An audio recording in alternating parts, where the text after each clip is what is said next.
Morning. Hello and welcome. Councilmember Wire, can you please lead us in the Pledge of Allegiance? Thank you, Chair. I pledge allegiance. Pledge allegiance to the flag of the United States of America and to the republic for which it stands, one nation, under God, indivisible, with liberty and justice for all. Thank you so much. Councilmember Wire, would you please introduce our honored guest for the message of aloha? Thank you, Chair. And aloha kakahiaka. Today I have the honor of introducing someone who truly needs no introduction. Hina le moana kwai kong wong kalu, known to many of us simply as Kumu Hina. Hina is a Kanaka Maoli teacher, cultural practitioner, and community leader. She's a former Hawaiian language kumu at Leeward Community College, the former director of culture at Halau Lokahi Public Charter School, and she has previously served as chair of the Oahu Island Burial Council.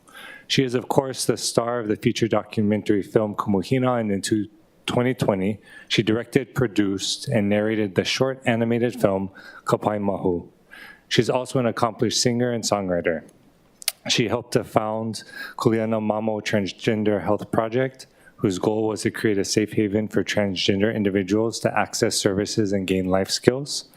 She has worked with Pa'ahau at Halava Correctional Facility, where she has changed the lives of inmates using Hawaiian values and practices to help them heal.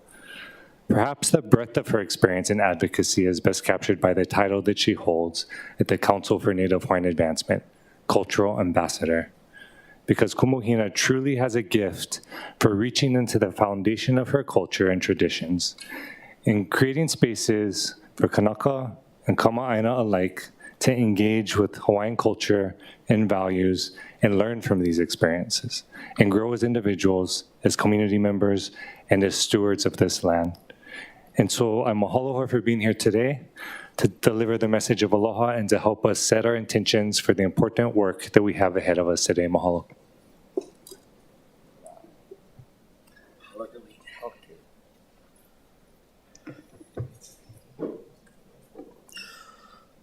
Ano ai ke aloha ia kākoa pauloa.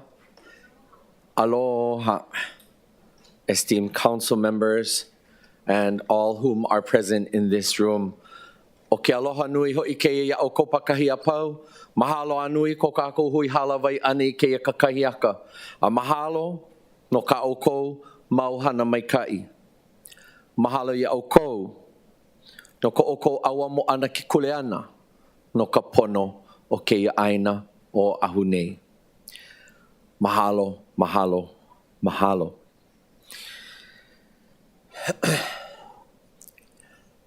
It is my vision and my dream that the place of my people, our culture, our language, our history, as it was from the time centuries ago until the time of contact and then post-contact.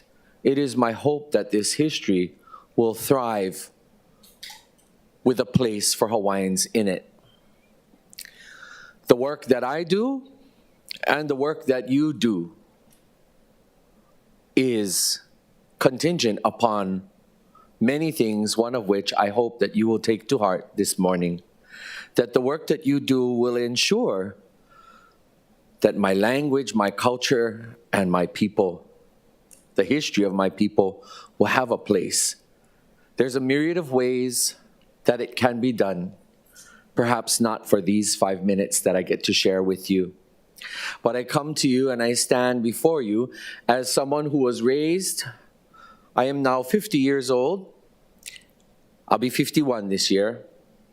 I was raised by all four of my grandparents. I say their names: Edith Gum-Kyu Lok, Henry Gunlim Wang, Mona Kananio Kalani Kialoha, and John Furtado Matias. They all gave me that which empowers me to stand before you today. In this month that is celebrated as Olelo Hawaii Month, You've seen probably on social media and other media sources efforts to uplift and honor the dignity of Hawaiian language in Hawaii. Imagine that we'd have to have a month for it. For me, it's every day, every month. It doesn't go away. But that's only because in my mind and my heart, I say that it's going to be that way for me. Everything else that surrounds me says not. Why do I say this to all of you? Because the message of aloha is very, very simple. Aloha. It doesn't only mean hello. It doesn't only mean goodbye. It doesn't only mean love. It conveys with it a level of honor, dignity, and respect.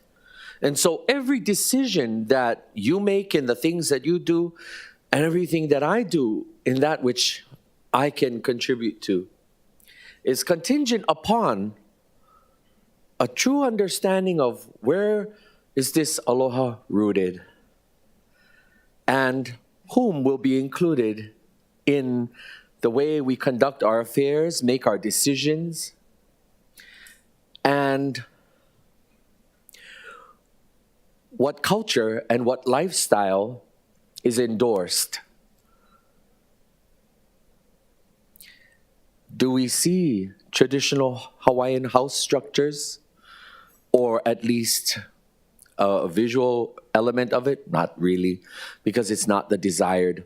Do I see opportunities for my people who prefer to live in a simpler life? Not really, because they're criminalized, and, well, that's a very nuanced, multi-layered onion there in and of itself. But what am I saying to you this morning in my message of aloha? Again, it's very simple. I love this place that I call home. It is my mainland. And therefore, everything that I do, everything that I say reflects in where the piko. Everybody know where your piko is? Y'all know what that word is, piko. Piko is your umbilical cord. Your umbilical cord connected you to whom? Your mother. Hawaii is our mother. It is our land. And so, Hawaii, that is my piko. And everything that's going to be good, we have centuries of existence of my people that in the course of the last 200 plus years was really overturned and upside down on us as Kanaka, to where it's bad to be Kanaka. My grandparents were forced. Some in their generation were beaten for speaking our language, and we end up now with a month of honoring Hawaiian language. And so, looking forward, what do we do? Looking forward, how do we conceptualize a future? By the laws that are created, the ordinances that are put into effect. We remember where our piko is. We remember what our kuleana is. 2 words I leave with you today, kulana. Everybody say after me, kulana. Hanaho, kulana. Kulana is your rank, your station, your position. See all the kulana, all the brass on that side. They all know what their kulana is. And in fact, in a police force, in a military, you better know your kulana. You better know your rank and your station. Because then, correct me if I'm wrong, you know your kuleana, you know your duty, your responsibility. Whether we wear stripes or stars or not. Many of us here have a lei on. It reminds us of the kulana that we have as people who live here. And mind you, I grew up in a household that didn't like foreigners. We didn't take very well to them. My grandmother hissed.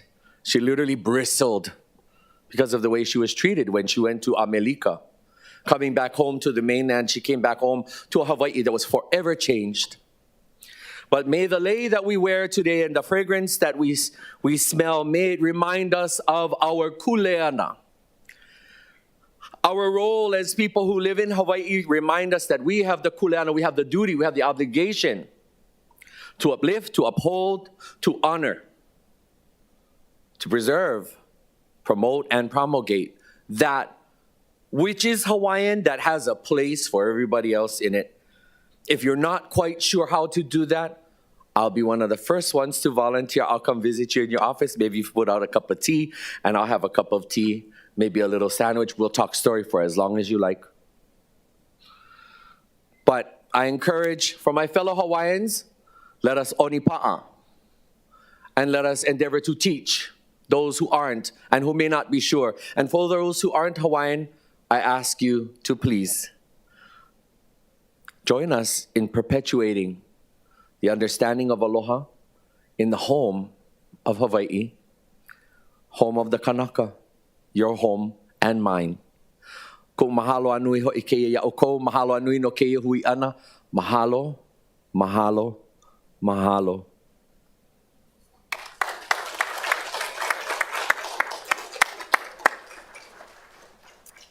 Mahalo to you. And reminder, our kulana is public servant, and our kuleana is to serve. I have a few procedural announcement, members. Pursuant to Section 92-3.7 Hawaii Revised Statutes, this meeting will be conducted as a remote meeting by interactive conference technology with the following procedures in effect for the meeting. Members of the public will be allowed to provide oral testimony on all items on the agenda, either in person or in the council chamber. In person in the council chamber or remotely. Before testifying, each person shall state their full name and the agenda item they are testifying on. Each speaker may not have anyone else read their statement and is limited to a 3-minute presentation on public hearing and new business items, and a 1-minute presentation on all other items. Registered in-person testifiers will be called first. When your name is called, please proceed to the podium and begin by stating your name and the items you will be speaking on. When I call for anyone who has not registered to speak in person, please line up to the right of the podium, and when it is your turn, proceed to the podium. Begin by stating your name and the item you will be speaking on. All persons who have registered to testify remotely by video conference or phone will then be called. When your name is called, please monitor your screen and activate your audio feed when prompted. When I call for anyone else standing by remotely, please utilize the Zoom raise hand button to indicate your desire to speak. The following are some friendly reminders and tips. Video conference from a quiet location if possible. If you are also watching the proceeding on Olelo, please mute your device at the time you are called to testify. When the timer on the screen reaches 0, please conclude your remarks promptly. For those who are joining us by telephone only, I will identify you by the last 3 digits of your phone number. When your number is called, press *6 to unmute yourself when prompted. Section 92-3.7 of the Hawaii Revised Statutes require that all votes at remote meetings to be conducted by a roll call unless unanimous. Therefore, I will first call for objections, and if there are any, I will call for a roll call vote.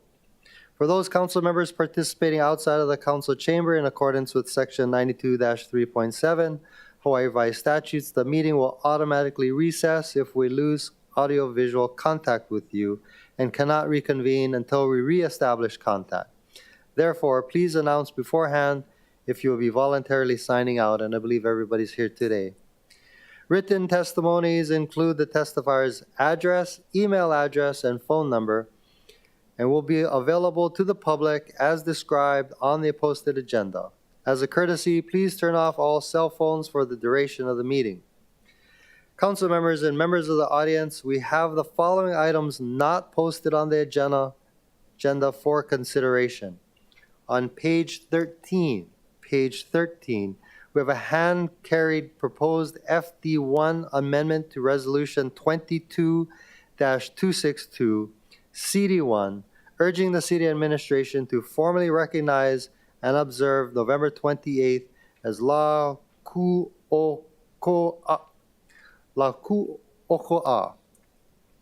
Hawaiian Independence Day. On page 20, we have a hand-carried proposed FD1 amendment to Resolution 23-24 relating to the appointments for the Hawaii State Association of Counties. Copies are available at the city clerk's office downstairs in room 203.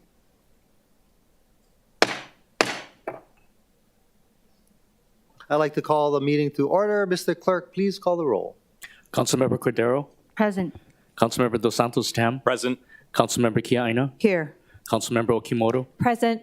Councilmember Say, Councilmember Talba, Here. Councilmember Tupola, Eo. Councilmember Wire, Here. Chair Waters. Here. Mr. Chair, 9 members are present. Thank you very much.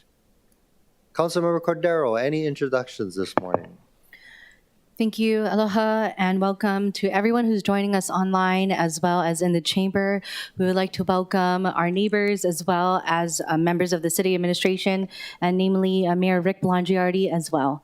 Thank you very much for joining us today. Thank you very much. I know the mayor has a busy schedule today and he wanted to address the council. Mayor Blangiardi, thank you so much for joining us, and as well as Managing Director Mike Formby. Aloha and welcome. Good morning, Chair. Thank you. Good morning, members of the council. I come here this morning to talk in support of Bill 57 on sensitive places. Last year, the U.S. Supreme Court ruled that it was legal to carry guns in public. At the same time, it gave the counties permission to determine those places they thought would be sensitive. That then challenged us to say, what are we going to do with this? Given our history of being really a gun-free culture for the last 170 years, especially in public places, but more importantly, in the spirit of public safety, how do we handle this? Knowing full well it's very controversial, in understanding and being in support of a Second Amendment right for rights to bear arms. So we decided to come up with what we thought would be the most practical, common sense list of sensitive places. And, you know, at the same time, we're saying that private property owners, if they want, they can allow guns on those properties. I don't want to get into a situation where we're asking everybody to put up signs that say no guns allowed. Okay? If people are in private properties, if they want to allow guns to be carried there, they can do that. But we certainly don't want them in public places. We don't want them in schools. We don't want them in government buildings. We don't want them in churches. And we think this is just a prudent and responsible response, if you will, to this challenge of preserving safety. We've had probably one of the best records in the country on gun violence. Now, the world has gotten crazier, as we all know. And I watch news reports just like you do. And I'm just as concerned about everything and anything that you might see.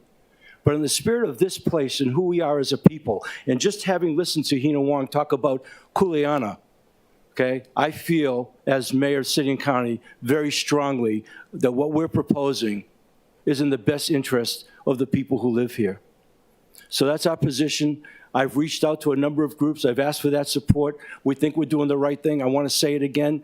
This is in conjunction with what the Supreme Court allows us to do.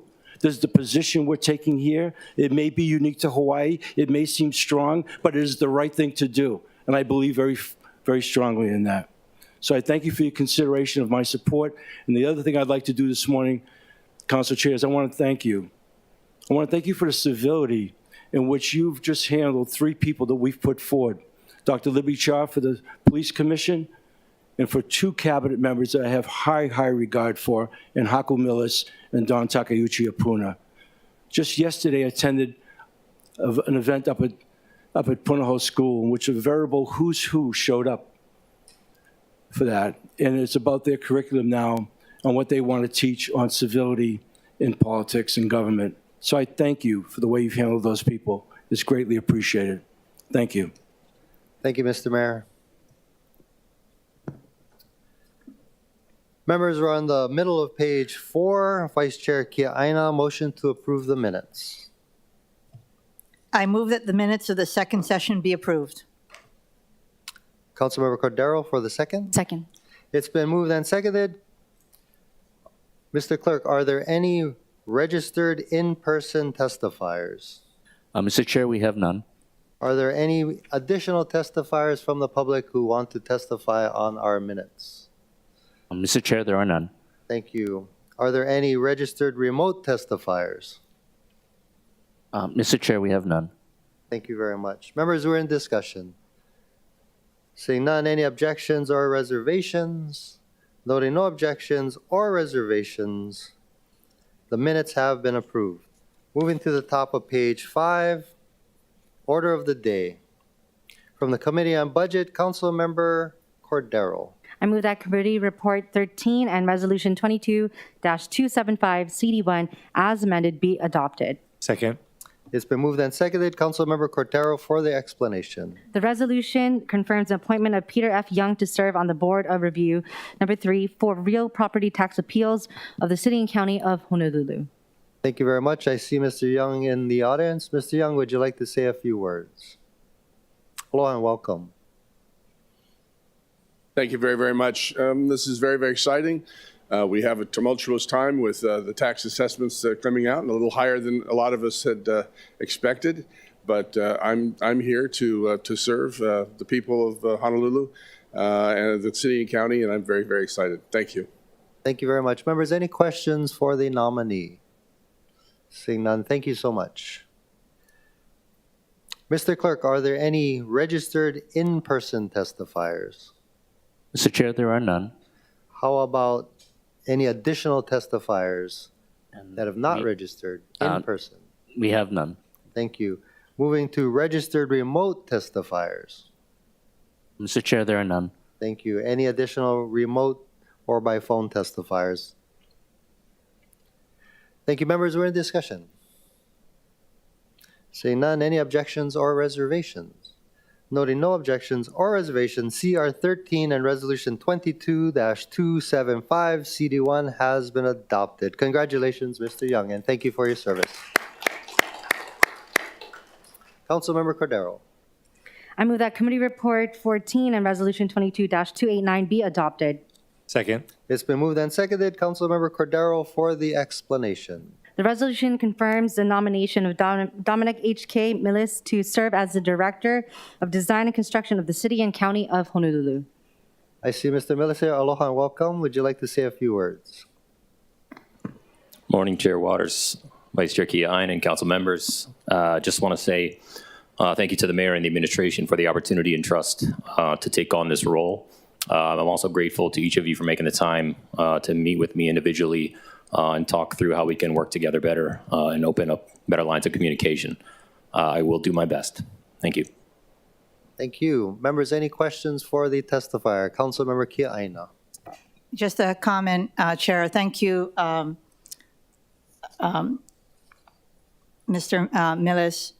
You know, the Kailua boat ramp is so important to the people of Kailua, and I greatly appreciate the administration's outreach recently through a press release because, as you know, Kailua people have a lot to say about the Kailua boat ramp. And so your efforts, as well as the efforts of DPR Director Laura Thielen, is greatly appreciated. I'm not going to forget that because if you don't do this process, it's going to make it more difficult when you go out to bid for the various contracts. So deeply appreciate that and your kokua and other matters. Thank you.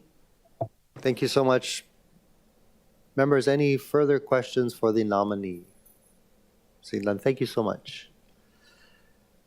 Mr. Clerk, do we have any registered in-person testifiers? Mr. Chair, we have one on your list here. Kathy Mitchell? Kathy Mitchell. Is Kathy Mitchell available? Oh, there you are. Thank you. Aloha from Board of Water Supply. Please proceed. Good morning, Chair Waters and council members. Kathy Mitchell, the Board of Water Supply. Manager and Chief Engineer Ernie Lau supports Resolution 22-289, confirming the nomination of Dominic Haku Millis as a Director for the Department of Design and Construction. Thank you for the opportunity to testify. Thank you. Thank you. Members, any questions for Ms. Mitchell? Seeing none, thank you. Is there anybody else from the public who'd like to testify in person? Seeing none, any remote registered or unregistered testifiers, Mr. Clerk? Mr. Chair, we have none. Thank you. Members, we're in discussion. Councilmember Cordero. Thank you. First off, I would like to thank Director Millis for his willingness to continue to serve as the official director of the Department of Design and Construction. I mentioned in our committee on budget that he has been a great partner at the IAN Neighborhood Board, and that I hope that he continues to do so. And nothing rings truer than actual action, and Director Millis has been a real partner for sure, just even this past neighborhood board. So I really want to thank him for his openness, his communication, and it has been just fantastic to work with, not only myself, but my staff as well, and his staff too, and his deputy and more. And so thank you, Director Millis, and looking forward to more collaboration. Thank you. Thank you. Members, any further discussion? Seeing none, Mr. Clerk, please call the roll. Councilmember Cordero? Aye. Councilmember Dos Santos Tam? Aye. Councilmember Kia Aina? Aye. Councilmember Okimoto? Aye. Councilmember Say? Aye. Councilmember Talba? Aye. Councilmember Tupola? Aye. Councilmember Wire? Aye. Chair Waters? Aye. Mr. Chair, there are 9 ayes. Thank you. CR 14 and Resolution 22-289 has been adopted. Congratulations, Mr. Miles. Members, turning to the top of page 6 from the Committee on Planning and the Economy, Councilmember Kia Aina. I move that the committee report 34 and resolution 22-286 be adopted. Second. It's been moved and seconded. Councilmember Kia Aina for the explanation. This resolution confirms the nomination of Don E. Takeuchi Apuna to serve as the Director of Planning and Permitting of the City and County of Honolulu. Thank you so much. I see Don Takeuchi Apuna here. Aloha and welcome. Aloha, Chair, Vice Chair, members of the council. I just want to say thank you to the mayor and the administration for this appointment. In the spirit of the Hawaiian Language Month, I'd like to say, A'ohe hana nui ke alu'ia. No task is too big if done together by all. And DPP is a very big task, but you know, it's about collaborating with you, the council, with stakeholders, the community, everyone. And 5 months ago, when I stepped into acting, the light at the end of the tunnel was quite dim, but it's getting brighter and brighter each day. And I'm very excited about everything that we're going to do with DPP and to do it with you in the next couple of years. So thank you very much.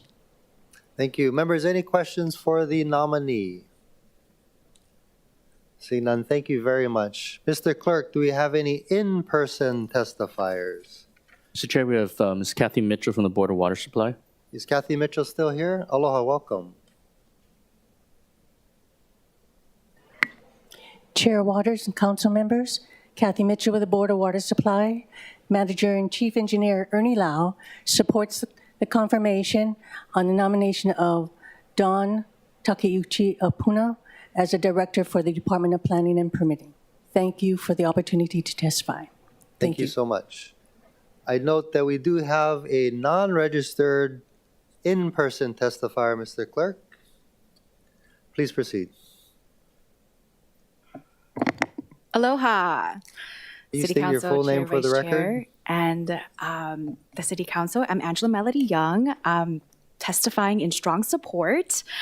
So for Deputy Director Dawn Apuna, I think she's going to be an amazing asset to DPP for the implementation and maintenance of any best management practices within DPP. Deputy Dawn Director, with her background in law, will be the best person for this role.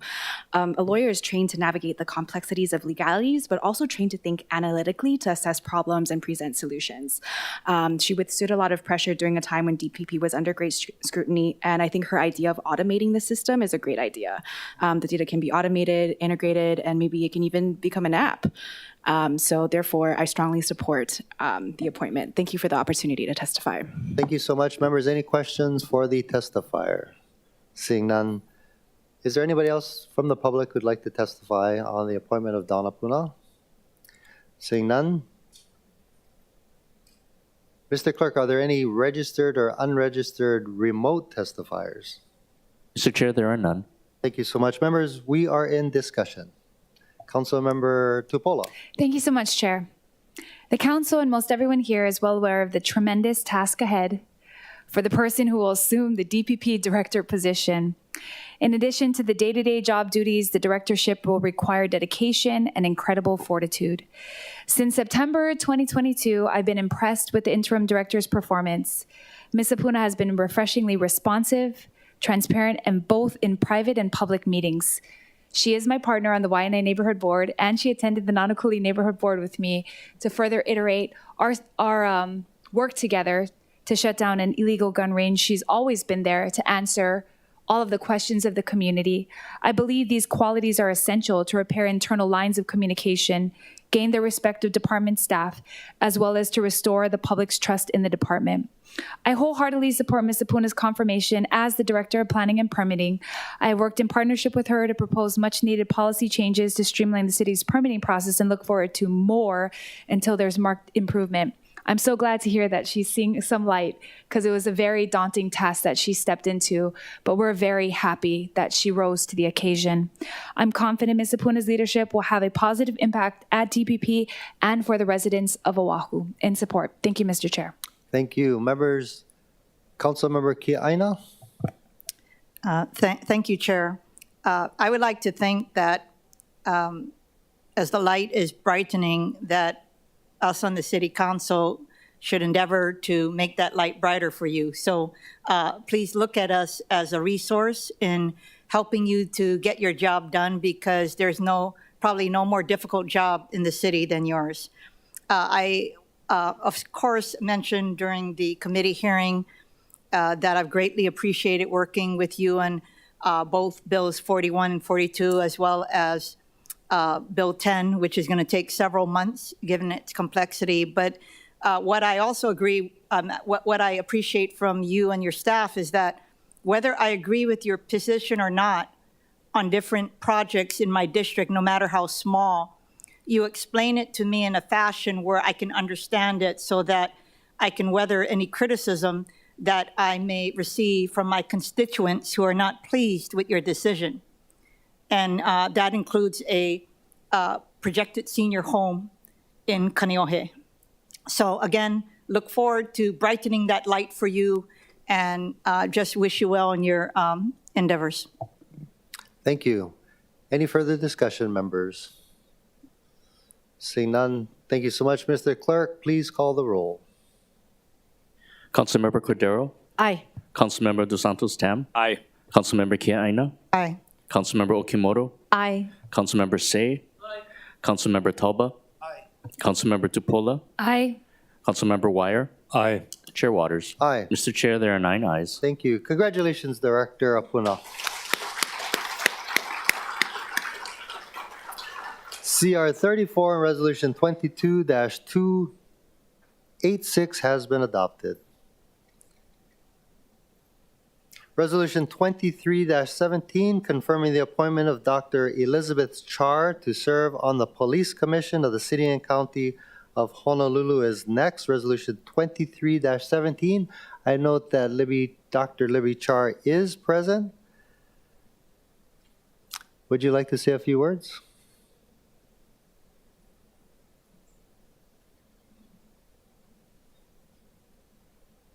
Hello and welcome. Morning. Chair Waters, Vice Chair Kiaina, members of the City Council. Thank you for considering my nomination to serve our community on the Honolulu Police Commission. I was born and raised in Hawaii, and I grew up in the public school system from kindergarten all the way through my doctorate degree. I've worked in the emergency department with first responders and in public health. If confirmed, I look forward to a chance to contribute, along with other members of the commission, to provide thoughtful consideration and conduct responsible oversight, ensuring that all voices are heard by the commission. Thank you. Thank you so much. Members, any questions for the nominee? Seeing none, Mr. Clerk, are there any registered in-person testifiers? Mr. Chair, we have none. Thank you. Do we have any non-registered in-person testifiers. Aloha, welcome. Please proceed. I've been getting used to the state's microphones, and it doesn't require like pushing the button. So, okay. Aloha, Akayaka, Chair, Vice Chair, and the Council. I am in strong support of Dr. Char being leading the police commission, and it is because of the way, although I don't know her personally, I saw the way that she led during the pandemic, and I think that she's going to be also a great asset to the city at the police commission. Thank you for the opportunity to testify. Thank you so much. Mr. Clerk, or is there any other non-registered in-person testifiers? Mr. Chair, there are none. Are there any remote registered or not registered testifiers? Mr. Chair, there are none. Thank you so much. Members, we're in discussion. Councilmember Kia Aina. I want to just echo my strong support for Dr. Char, and I actually am finding that I'm echoing a lot of the comments made by Angela Young for both Don Apuna as well as Dr. Char. I would have to say that during the pandemic, we needed a leader that provided calm to the people of Hawaii, as well as the leadership necessary to navigate us through this pandemic on a very difficult challenge. So I appreciate that. But I also would like to applaud Mayor Blangiardi for asking you to serve, because I know you were probably shocked when he called you, but I couldn't think of anyone better for this job. When we first started, I have to say, everyone knows I've been fighting for gender equity on commissions, including the police commission. There are 5 Kane and 2 Wahine, and with you coming on board, we're now going to have 4 Wahine and 3 Kane. But I just want to applaud you for your willingness to serve. I believe your background, not just working with first responders, but in the ER and with communities in general on health issues, is going to be a bonus for the commission, as they, in concert with the police chief, will continue to work to restore trust by the general public in the Honolulu Police Department. And we all need that. I told you yesterday that when I was in high school, I believed, and I still believe today, that being a police officer was a noble calling. And I want to restore that belief by those who are in high school and others who have lost faith, so that they will realize that we need to fill these positions to increase safety for our communities and help serve the people of Hawaii. Anyway, thank you. Thank you so much. Members, any further discussion? Seeing none, Resolution 23-17 has been referred to the Committee on Public Safety. Thank you.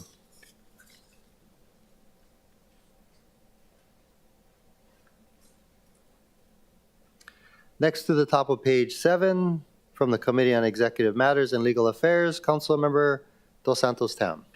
Chair, I move that Committee Report 19 be adopted and Bill 57 of 2022 CD1 as amended pass second reading. Second. It's been moved and seconded. Councilmember Dos Santos Tam for the explanation. This relates to the public carry of firearms, specifically defining those sensitive locations within the city and county of Honolulu where carrying of firearms is prohibited. Thank you very much. We do have a list of registered in-person testifiers, starting with Andrew Namiki Roberts. Hello, Mr. Roberts. Thank you for joining us today. Please proceed.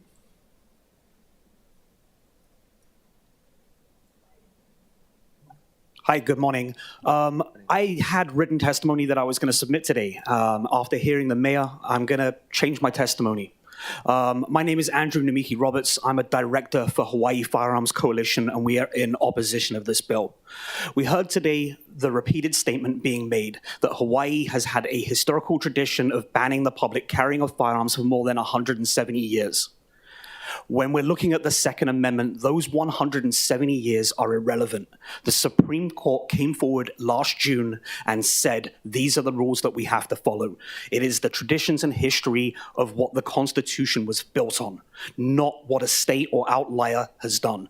These bills and laws need to be historical and traditional across the entire of the country, not in just one location.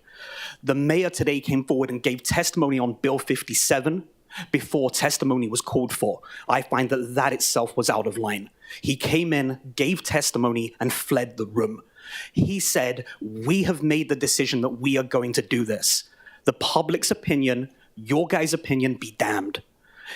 His testimony today shows that he intends to push this bill forward regardless of what the Constitution actually says, what the history of this country actually says, and what lawyers and legal scholars are saying about this. Every other state and city in this nation that has pushed forward these similar bills has faced challenges in court and is losing.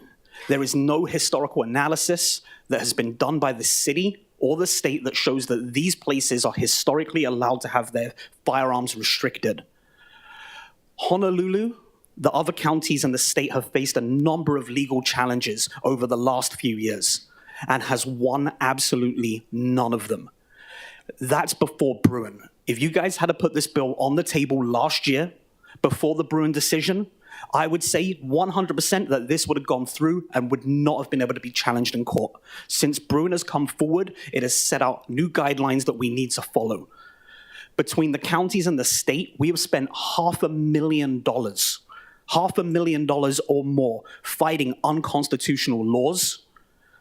Every time that I've seen council members ask the corporate council, are we going to be able to defend this? We don't get a yes, we don't get a no, we get let's talk behind closed doors. And I know what that conversation is. That conversation is going to be, yeah, we can fight it, we can fight it, we can fight it. But the words that you don't hear is, we can successfully fight it. I appreciate your time today. Thank you. Thank you so much. Members, any questions for Mr. Roberts? Seeing none. Next, we have Ilihia Gionson from the Hawaii Tourism Authority. Aloha, Mr. Gionson.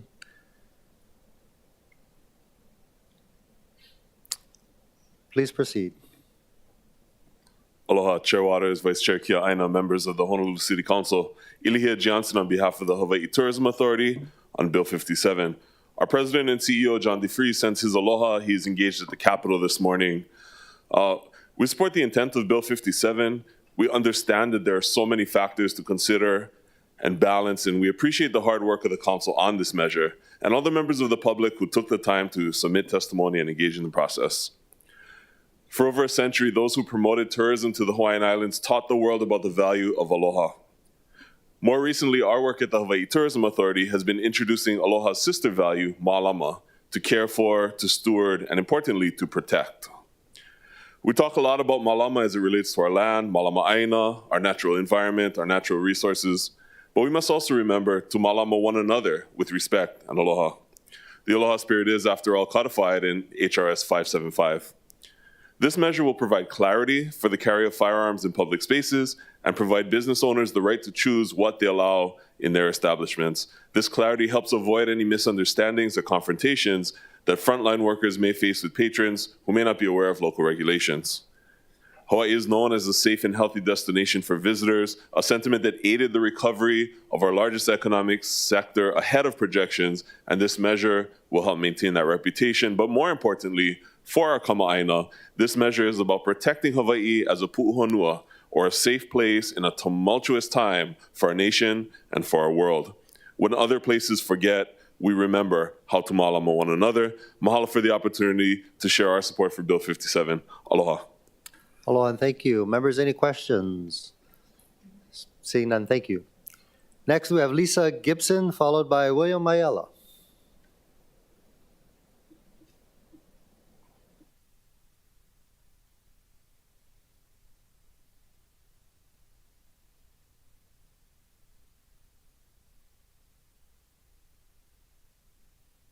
There we go. Good morning. Chair Waters and members of the City Council, my name is Lisa Gibson. I'm the group leader for Indivisible Hawaii, a national pro-democracy organization whose mission is to protect and enhance the institutions of democracy in our state and our country.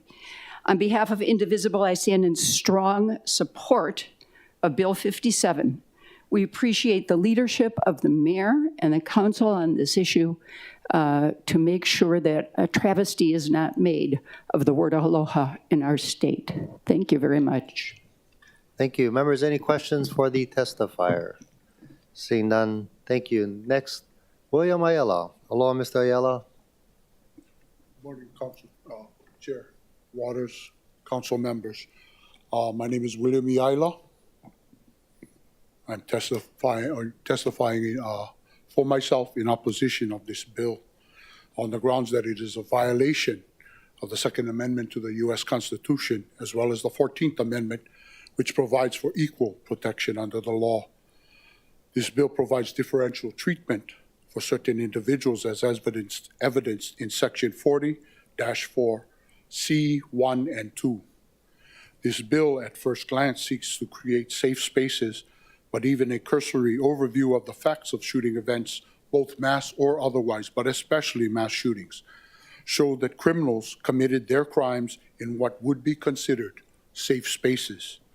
The shooting in the mall in El Paso, Texas on 15 February this year, last week, in the same block where the Walmart shooting in 2019, that mass shooting occurred in which a criminal took 23 lives, was stopped by an armed citizen legally carrying concealed, who took action to stop the threat as quickly as possible once the threat was identified and confirmed.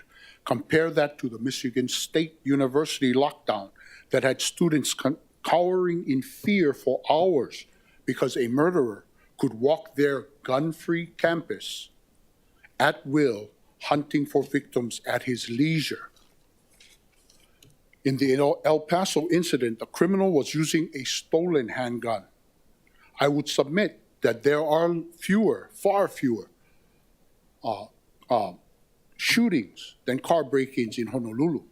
But this bill would force legal concealed carry holders to remove their firearms from their person and place them into secured storage in their vehicles when entering safe spaces, thus increasing the possibility of firearms being stolen from law-abiding citizens following a law and getting into the hands of criminals.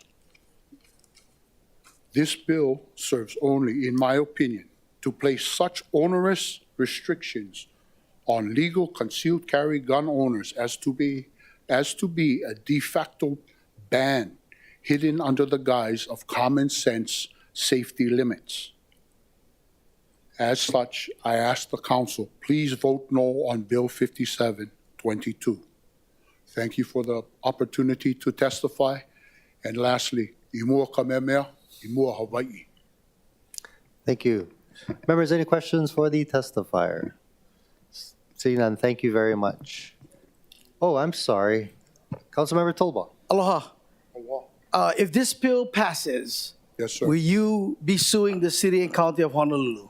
Will I be suing the city and county of Honolulu? If this bill passes. Being that I have far fewer funds available to me than the city and county has, but being the fact that I am a city and county worker and I know what monies we have in our coffers should be used to, as this gentleman said, malama, yeah, protect. He's talking about protecting. This is about protecting our fellow citizens, our loved ones, our family members, and the people in the public around us from violent threat to their lives. For myself, I think it would be far more prudent if the council and if the city of Honolulu, city and county of Honolulu, uses the funds available to them to deal with the problems we have in terms of infrastructure, school, education, yeah, rather than be putting forth bills that are going to be challenged in court and then have to use city money, state money to fight a bill that is, like I said, in my opinion, based on my reading of the Bruin decision, the Heller decision, the Second Amendment, the amendments to the Constitution that are going to have to take money out of our. One thing that's not been said is all of those, how shall we say, all of those legal challenges are paid for in the court from our pockets. We are taxpayers and we fund the city. That's my opinion. I cannot say, oh, I know for sure that the money that goes to fight off any challenges in court comes out of wherever else you guys get money from. But I'm pretty sure, pretty much, it comes from us. So will I personally say, okay, I'm challenging this by myself? I'm gonna, I guess, file for some sort of lawsuit, but I cannot say that. And pretty much, I'll say straight out. I think, being that I am a member of the HRA, I am a member of the Hawaii Gun Owners, I'm a member of the USCCA. If there is a state petition to challenge this bill in court, I would put my name on that list. So yes, thank you. Thank you, sir. Appreciate it. Any other questions? Any other questions, members? Seeing none, thank you so much. Thank you. Next, we have Michael Yano, followed by Ilima Di Costa.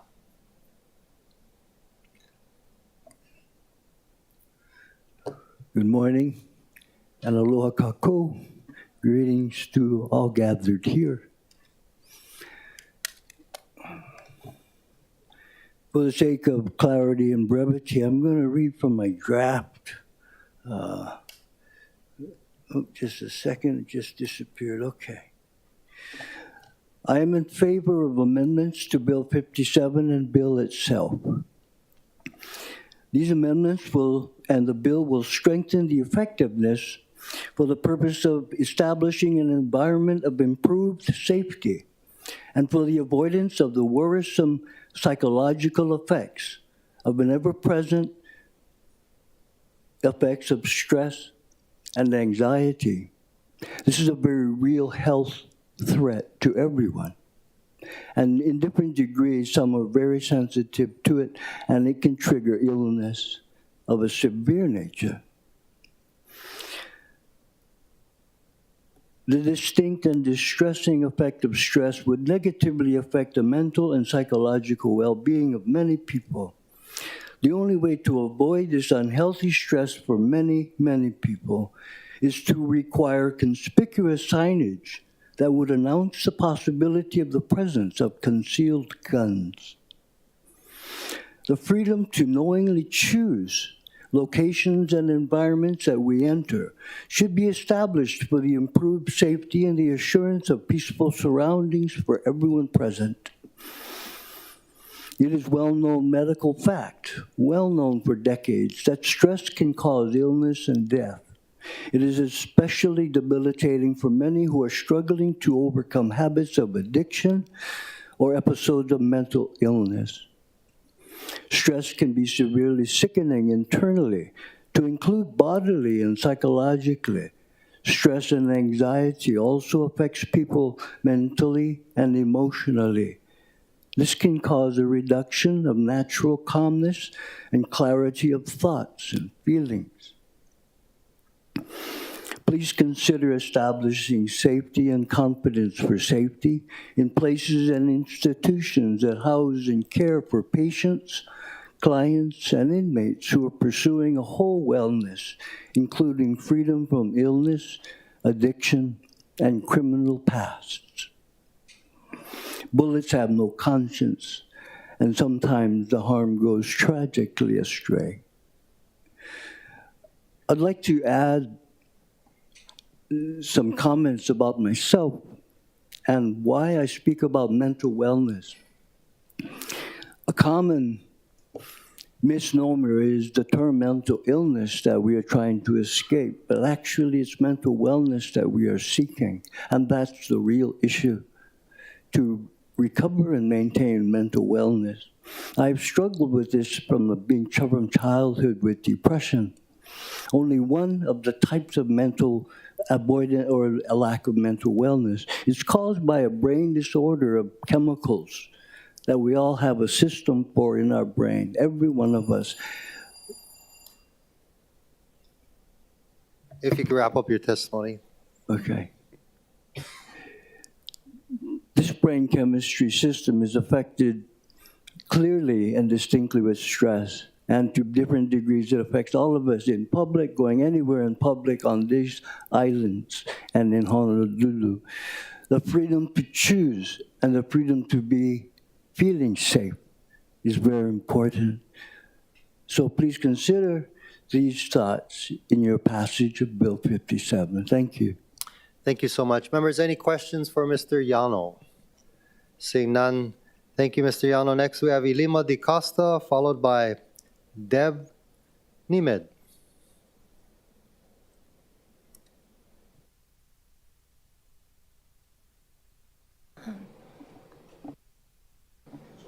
Okay, I think it's on. Okay. So I actually have prepared testimony that I submitted. I'm going to stand on that testimony, but I actually wanted to add comments. I wanted to share with you again a photograph of my daughter, and I wanted to kako'o the comments, the testimony from Mr. Yano, because he's true. He is correct. Bullets have no conscience. So as you all know, my daughter died due to one bullet to the back of her head. That's the reason why I think that sensitive places, safe spaces are so important, because as Mr. Yano said, we're all seeking mental wellness. My daughter doesn't have that opportunity to do that. This is a photograph of her taken the day before she died. It's a photograph of her actually attending a conference for children who are victims of sex trafficking, human trafficking. So basically, my daughter's goal was to assist other individuals who were also seeking mental wellness. She's not going to be able to achieve that goal because she's dead. She's not going to be able to come and testify before you today to talk about any of the things or to answer any questions that council members may have about filing lawsuits. So that's actually one of the things that I'm concerned about. So right now, we're talking about Kulana and Kuleana. I actually object to the question being asked to the prior testifier as to whether or not they're going to file a lawsuit, because actually your Kuleana, as Kulana, is to enforce the law and to make sure that the public is safe. It's not your job to find out whether or not they want to sue us, and if by that basis we're not going to actually have laws that will protect us all. Like the prior testifier, I can't feel safe in my own business because I'm a business owner if there's a thought in the back of my head that I could be shot by somebody who doesn't agree with me at my business. They could come and bring in a firearm, just like they did at the Capitol last week. Somebody brought a firearm to the hearings room. Nobody did anything about it. The police didn't apprehend them. Sergeant at Arms didn't apprehend them. Nobody did anything. So is anybody going to do anything to enforce the rules and laws here? I think that we should do that. We should think about that, because I don't know if anybody else here has lost a child to gun violence, but it's painful. It's really painful. It's not like where you waited for a long time and they were sick for a long time and all of a sudden that illness is over. No. All of a sudden you get a call in the middle of the evening to tell you that your child has been found shot. They're dead. They're not coming back. They don't get to tell you anything.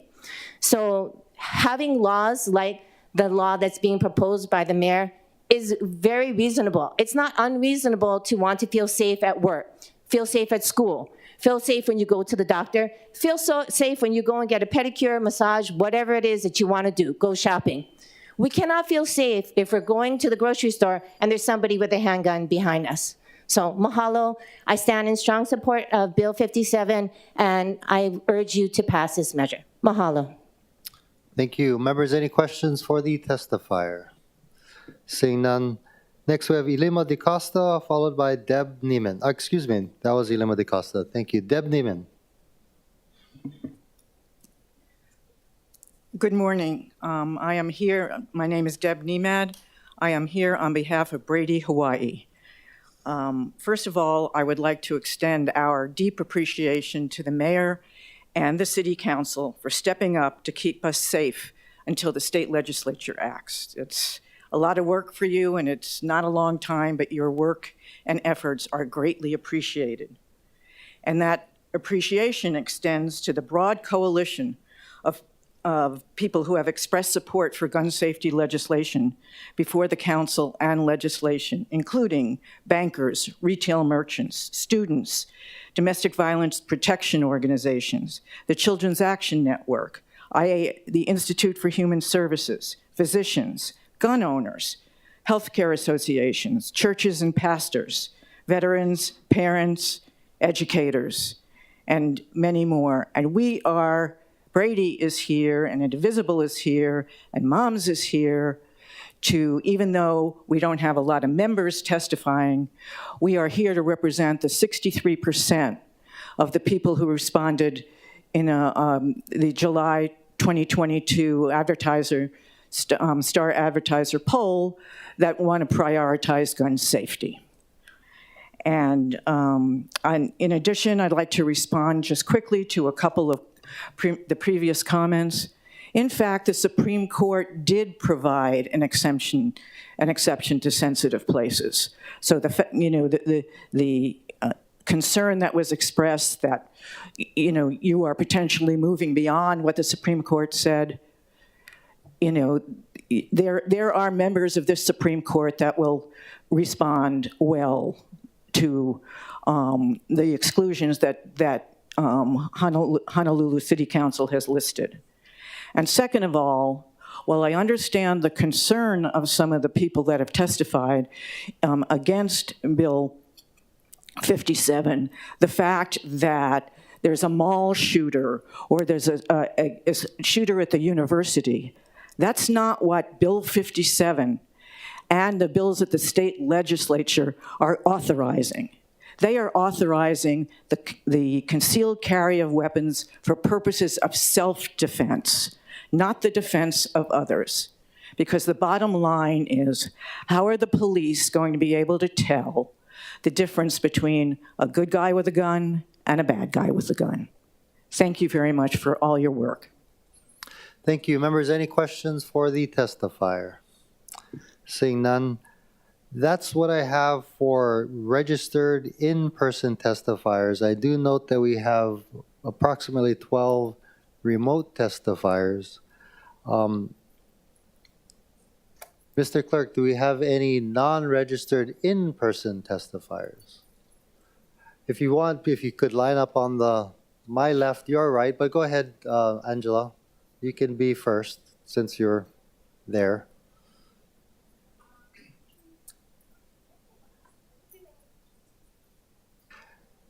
Please proceed, members. Let's start.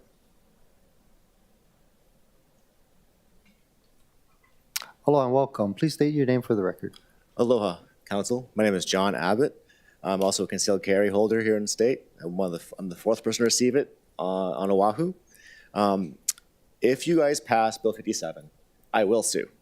Just to answer your question. If you pass this bill, the only place I'll be able to carry is on the sidewalk. Literally, which means I can't carry anywhere because I'm not going on a sidewalk, I'm just going someplace. Now keep in mind, most violent crime happens in all the places you are banning licensed concealed carriers from carrying.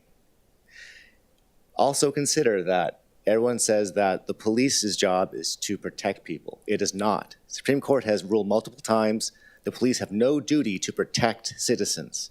Their job is law enforcement, to enforce the laws, not protect people. Most often, they get there when the crime has already been committed. Take, for instance, the attack at Walmart, in the Walmart parking lot in Mililani a few weeks ago. It took an unarmed citizen to help protect the woman who was being attacked by, I don't know if it was a strange spouse or whatever it was. But the end result was the same. Both the woman, the baby that she was with, and the man who tried to protect him got beaten almost to death with a tire iron. Bill 57 will do nothing to protect these people. I have 3 small children at home, and I can imagine how I would feel if my wife going to Walmart was attacked in the parking lot and I was helpless to defend them. Keep in mind when you pass this, You were the ones making the decision. You were stripping people's ability to defend themselves. You are the ones who have been given this responsibility. If you pass this bill, it will be your responsibility. Now, Councilman Say is actually my representative, and I sent him a long email regarding this, as you probably know. He's been a really great advocate for both sides and been very fair-minded. But I would urge you to say no to this, because the rights of the people shall not be infringed. Not the tourism board, not visitors to Hawaii. It's not how we make people feel when they come here. It's the citizens who live here. It's our rights that are the important things here. Thank you. Thank you. Next. Hello and welcome. Members of the council, my name is Ryan Tinhero. I stand on my written submitted testimony in opposition to Bill 57 CD1. As generated already in the submitted testimony, you could see already for yourselves that there's no substantive support for this measure. There are only 91 members in support, and then as far as opposition, there are 201 members of the public opposed. That's a triple digit as opposition to a double digit support. This is also submitted testimony. This is not a Star Advertiser opinion poll. In addition, this measure is a duplication of effort of the state's bills that are already on the same subject matter within the state legislature. As the mayor said, you all examined the same news articles, news media that I see. And as highlighted earlier, I'll highlight some other ones that, for the sake of time, the most recent ones that you've probably seen in the news recently. Kia TV reported back on February 17th, pedestrians were killed at the Kepeolani crosswalk during a hit and run, and the suspect was released from jail. Hawaii News Now reported not one, but two different stabbings in two different locations on February 20th, one in Kapolei bus stop and one in Kalihi, particularly Gulick Avenue. These are not examples of public safety, and seeing that there are no assurances of public safety being secured, I don't see that there's a viable case to be presented by the members of the council who want to vote yes on this measure, because it says here in the opening text of the legislative intent to protect that the measure is supposedly going to protect health, life, and property and preserve the order and security of the city, its inhabitants, and its visitors. The recent headlines I just went over, it doesn't really demonstrate that. So seeing that there is no real evidence of that, I urge that you vote no and that you focus your efforts on other legislative measures that enhance police staffing, because police are the ones who are able to stop stabbings, protect pedestrians at crosswalks and other areas of roadways, and also effectively reduce crime of violent criminals. I'll be available for any questions should you have any. Thank you for your time, members. Thank you. Members, any questions for the testifier? Seeing none, thank you. Aloha and welcome. How's it, everybody?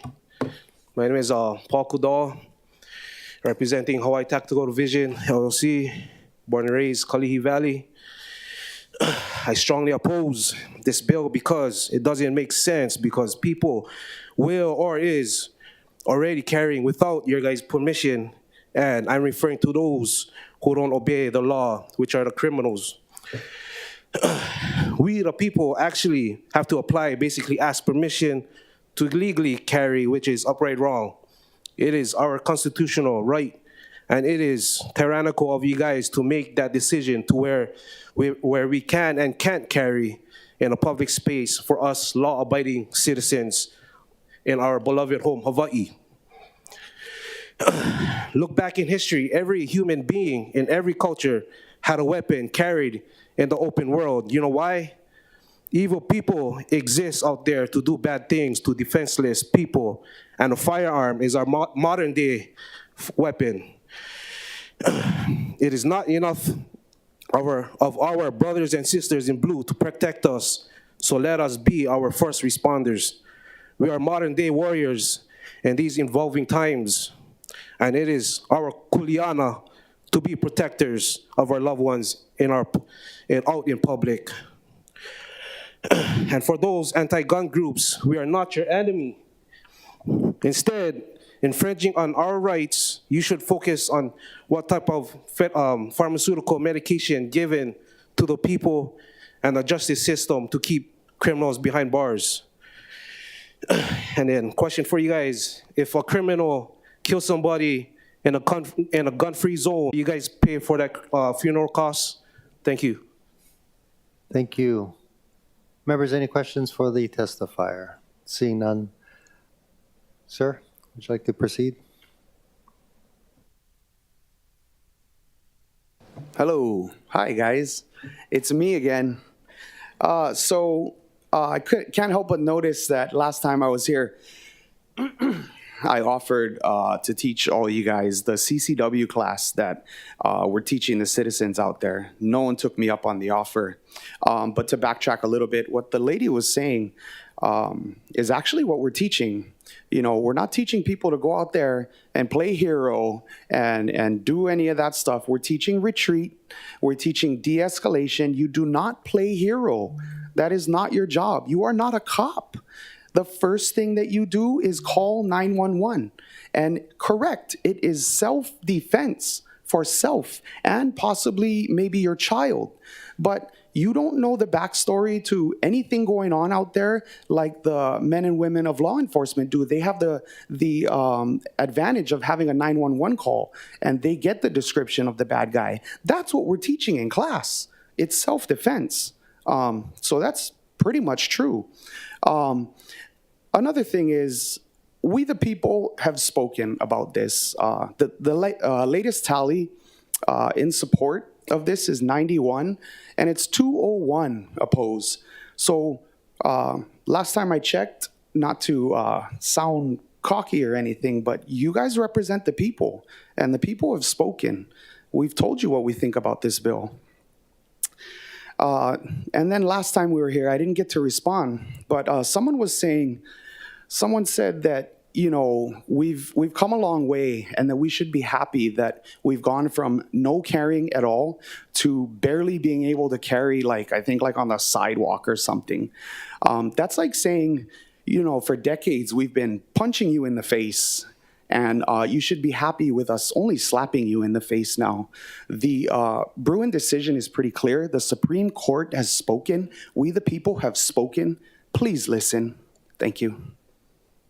Thank you. Thank you, sir. Aloha and welcome. Aloha mai kako. O John Gasidlo ko uinoa, o Keone ko uinoa Hawaii. O Hanai ao ma Detroit, Michigan. Noho puao me ka uahine o Barbara ma he'ia. Hello, everyone. My name is John Gasidlo. Keone is my Hawaiian name. I was raised in Detroit, but I live in He'ia with my wife, Barbara. I support Bill 57 because it contains exactly, well, not exactly, because it doesn't contain everything the U.S. Supreme Court ruled on. It's illegal to carry a gun in the United States Supreme Court building. The United States Supreme Court, 5 justices, ruled that you can carry in public, but you cannot carry in my workplace. Why? Because they want to be safe and secure in their workplace. Thomas Jefferson, 3rd President of the United States, said, "No one person's life is more valuable than any other person's life." So if you work in Jack in the Box, like I did in 1974, or you're a welder, or an auto mechanic, or you're a city council member, or you're a sales clerk, or you work in any other business, including this young woman here, why shouldn't you be allowed to feel safe where you work? Thank you. Thank you, sir. Any questions for the testifier? Seeing none. Aloha, Mr. Manaku. Please proceed. Good morning. James K. Manaku Sr., concerned parent, grandparent, great-grandparent. As I was about to tell you folks the last time I testified, if you folks had asked me that question, I would have told you this. How many of you shot a pistol before in your life? Yeah? Any of you folks shot a pistol? How many of you can hit one target against that wall? Mr. Monaco, if I may ask you to direct your comments to the council. Well, then, You are also how many of you council people can get a pistol and hit a target against that wall? I can hit that target. I can hit that target if it was outside of the building against the library. I'm a hunter. I don't use pistols. I use a rifle. Yeah? So if you get somebody with a pistol walking around, and the guy's still way across the building over there shooting everybody, you guys have to run across the street to get to the guy to shoot him. Me, I can sit right here, practically close my eyes, and I can shoot the guy. Yeah? So you guys gonna let all these people running around with pistols for what? You guys like kill somebody. You know, I have 21 grandchildren. I told you guys this. 8 great-grandchildren. Somebody come tell me, somebody's in the school shooting people up. I'm going to run there with my rifle, not with one pistol. Because when I get there, I want to make sure I'm going to try to save my family and your family as well. And I'm not going to run up to the guy to shoot him. I'm not going to waste my time. Let him shoot all our family. Hello? I'm not going to do that. So you guys going to let all these people walk around with this little pistol? Shame on you guys. You guys going to make things worse. Because one pistol goes awry. It goes astray. But let me tell you, you know my gun? Ask anybody in Waianae. I bring home the meat. One shot. I bring home the meat. Ask anybody. Ask Molokai, Maui. I go all the islands, gather meat. Ask them. I don't need one pistol, because I can't use them. The pig too far, the deer too far. So, let's be reasonable. You guys need somebody to shoot somebody? Let us do it. Not people walking around with these little pop guns. It's not going to help. Thank you, sir. Thank you. Aloha, please proceed. Aloha, Akayaka, Chair, Vice Chair, and the City Council. Angela Melody Young, testifying in strong support. And sorry, I cannot stand for a long time, so I have to go last. So the Second Amendment, it's caused a robust discussion. And just to address what I think is a logical fallacy, which is a flawed argument, when people said that they're going to sue the city, I wonder if those people, if they use their gun in an act of self-defense, are they prepared to go to court? Because with that sort of thinking, you'd have to go to court when you use your gun to shoot in self-defense. And the judge would then have, and the jury would have to determine if it was an appropriate use or not. Because in some states, there is a duty to retreat. So, and in other states, self-defense is okay. So, okay, I will go on with my testimony. So, in China, where I'm from, it's a lot different. You know, in public assembly, people can't just say whatever they want to political leaders. You can get fined. And 2 Canadians came to visit Honolulu Hale during Christmas, and I talked with them. They said they wanted to see the place where people fight. And I said, the 3rd floor? And then I thought, I hope this is not what the USA is known for, fighting. So I hope people can choose their words wisely. And this is something I have to try to do also. If it's not something you'd say to your mother, don't say it. Democracy was always meant to be a conversation. It was never meant to be a fight. So the Second Amendment. There's a duality that exists within the parameters of the law and a duality within the Constitution and a duality about our nation. It is and it isn't. You can and you can't. And the duality is not a contradiction or a conflict of opposing ideas or statements, but rather it is a condition of two contrasting concepts existing at the very same time. In art, the term duality often describes the two contrasting elements presented in an image. For example, the starry night sky highlights both darkness and light to juxtapose the brightness and brilliance of the star and Venus against the gloominess and heaviness of the facility he painted his most famous piece in. You are free to get a gun, but you do not have the freedom to use the gun whenever and however you want. Our nation is divided into states where each state sets their own laws, but we are called the United States and we're supposed to operate in unison. It is and it isn't. While Congress passed a historic bipartisan Safer Communities Act to protect communities from guns, the Supreme Court passed 2 rulings to unrestrict gun access. And while lower courts are obligated to rule in the favor of a precedence set by the Supreme Court, Congress is not obligated to act in accordance to the Supreme Court. In fact, Congress and the President can check the Supreme Court's power when they believe the justices have exceeded their mandate.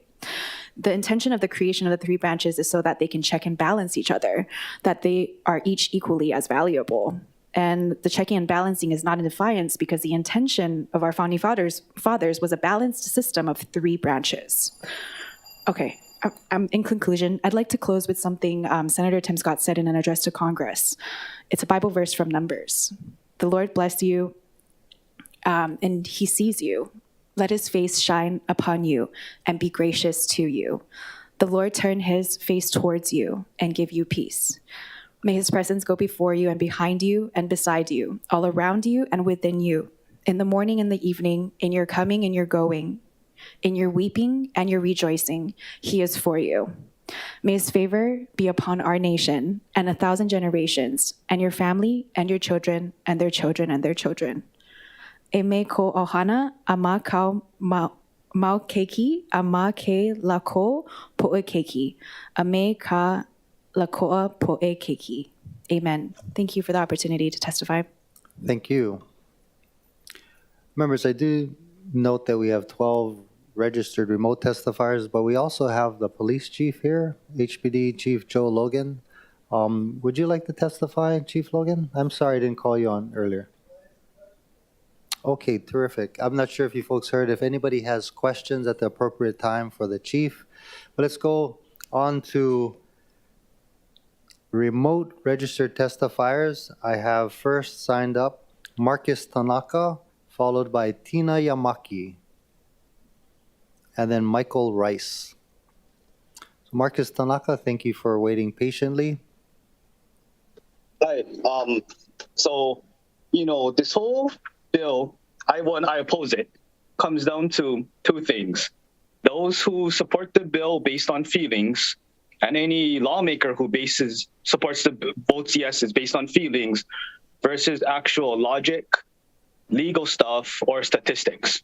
So when I say logic, if you make somewhere a gun-free zone, only the bad guy's going to have the gun. No good guy would be able to protect themselves against the bad guy. We look at recently had a shooting at Illinois food court at a mall. That shooter was stopped in 10 seconds by someone concealed carrying a firearm. 10 seconds, okay? How long would it take you to take out your phone, unlock it, dial 911, get through to dispatch, and even tell them where you are? I'm pretty sure it's going to take longer than 10 seconds. So logic would dictate that only law-abiding citizens would follow this law. Criminals won't. Those people who want to do active shootings won't follow this law. And then I mentioned statistics. There are a lot of studies on both ends that, are funded by certain groups. So, I look at FBI, CDC statistics, on a .gov website. Statistics show that 93% of active shooters happen in gun-free zones. So we fall back to what I said about logic. We make more gun-free zones, guess what's going to happen? Shooters can go around without any worry about getting shot until they hear the sirens coming down the street. Then I refer to it as legal or law. The bills say 170 years, the mayor stated 170 years. And like the previous testifier, Mr. Roberts said, that's irrelevant. The Supreme Court said that any gun law you make has to have history behind it. History when the in 1791 when the Bill of Rights Constitution was written, okay, was a restaurant, or maybe they didn't have it called a restaurant, but a food place, a tavern, legally banned from carrying any kind of firearm? And then if it was, we need to go on to tradition, which is also the Supreme Court said. Was this in majority of the states, not just one city, one town, one state? It would have to be a majority. So you take all these three things together, and now you have the other side who supports this, which is basically based on feelings. So what about my feelings? What if I feel safer carrying a firearm with me so I don't have to duck, hide, and if there's a shooter standing 10 feet from me, I can engage that person before they shoot at me? So whose feelings do you make pass ordinances on? What if next year, the majority of council is certain religion, it's First Amendment, right? Freedom of religion. And you have the feeling that, we don't like this other religion because it goes against ours. So let's pass sensitive places on this other religion. Or, we feel the police should be able to search anybody they want. They should pat them down to a random person just because they feel like it. Take away the Fourth Amendment with search and seizure. So, you guys got to go by what's actually on paper, what can be defended. And when you talk to your legal counsel, ask them, hey, can you successfully defend against this? And if they say yes, then you ask them, okay, what is the history? They must know about it because they said they can successfully defend it.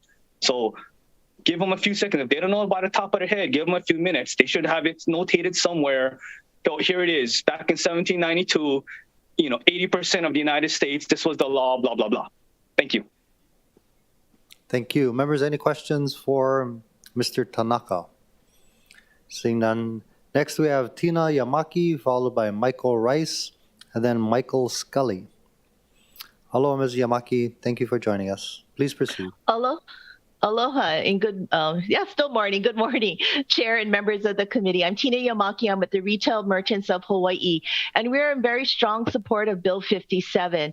We appreciate that retail is clearly defined in this ordinance as a business establishment and carved out. It makes it clear to the public carrying concealed weapons is not allowed in retail locations. We've already experienced a lot of pushbacks with the face mask. If we, have to put up signage in our stores, people still don't listen.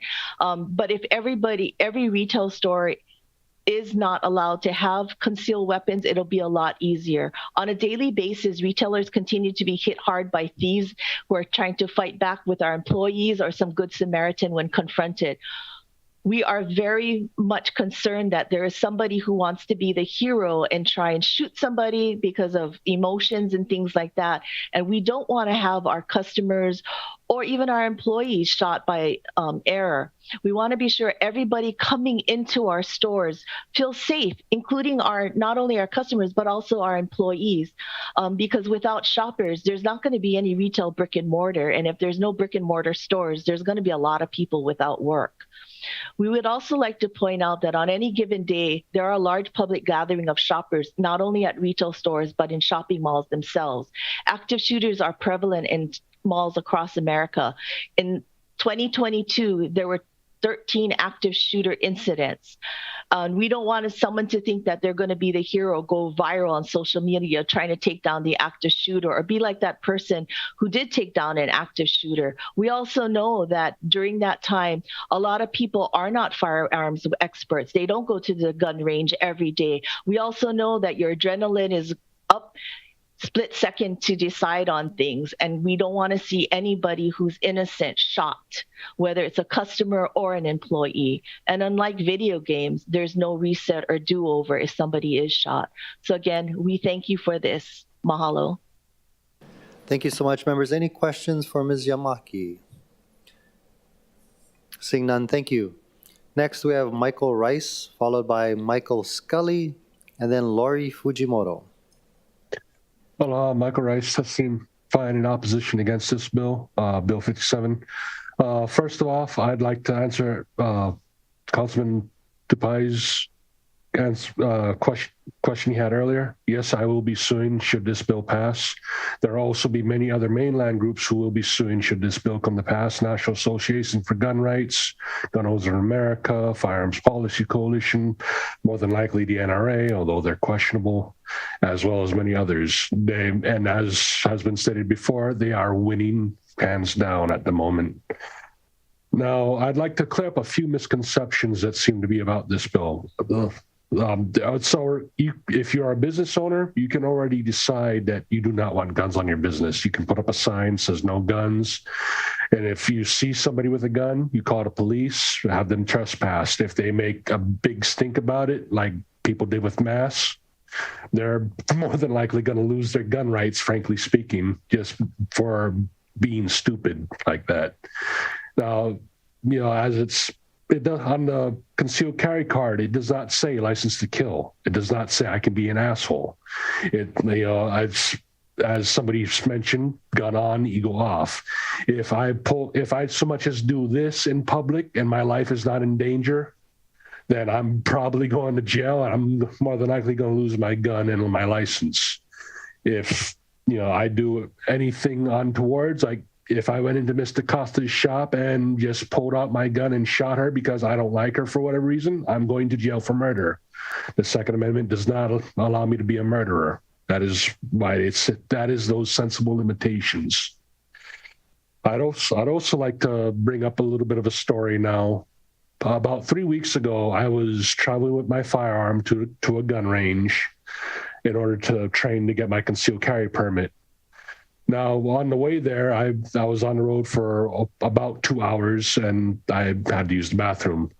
I pulled off into a state park or city park, I'm not sure which. And as I was pulling in, I was already thinking, crap, what am I going to do with my gun? Because I have it under my seat. As I'm pulling in, I see a flashing sign that says, warning, high theft area, do not leave valuables in car. And I'm thinking, oh, crap. Luckily, this is very early in the morning, but it was still light out. It was a very stormy day, so there wasn't anybody around. But even as I was driving to the bathroom to park my car, I was still contemplating things. Should I leave my gun in my car? Should I take my gun case with me, keep it with me so I know it's there? Should I take it out of my case and put it in my holster, which I was wearing, so I can make sure that if anybody tries to take it from me, I can stop them physically? As opposed to if somebody just grabs this from me and run, I can't catch them. Not to mention that, the brand name of my gun is on my carrying case. So, if somebody broke into my car, they see that, oh, free gun, and they can pick the lock at their leisure. I yield the rest of my time. Thank you very much. I'm available for any questions. Thank you, sir. Members, any questions for Mr. Rice? Seeing none, thank you again. Next, we have Michael Scully, followed by Lori Fujimoto, and then Eric Hammond. Mr. Chair, testifier Michael Scully and Lori Fujimoto are not logged on. Okay, next is Eric Hammond, followed by Rachel Logan, and then Jerry Ewan.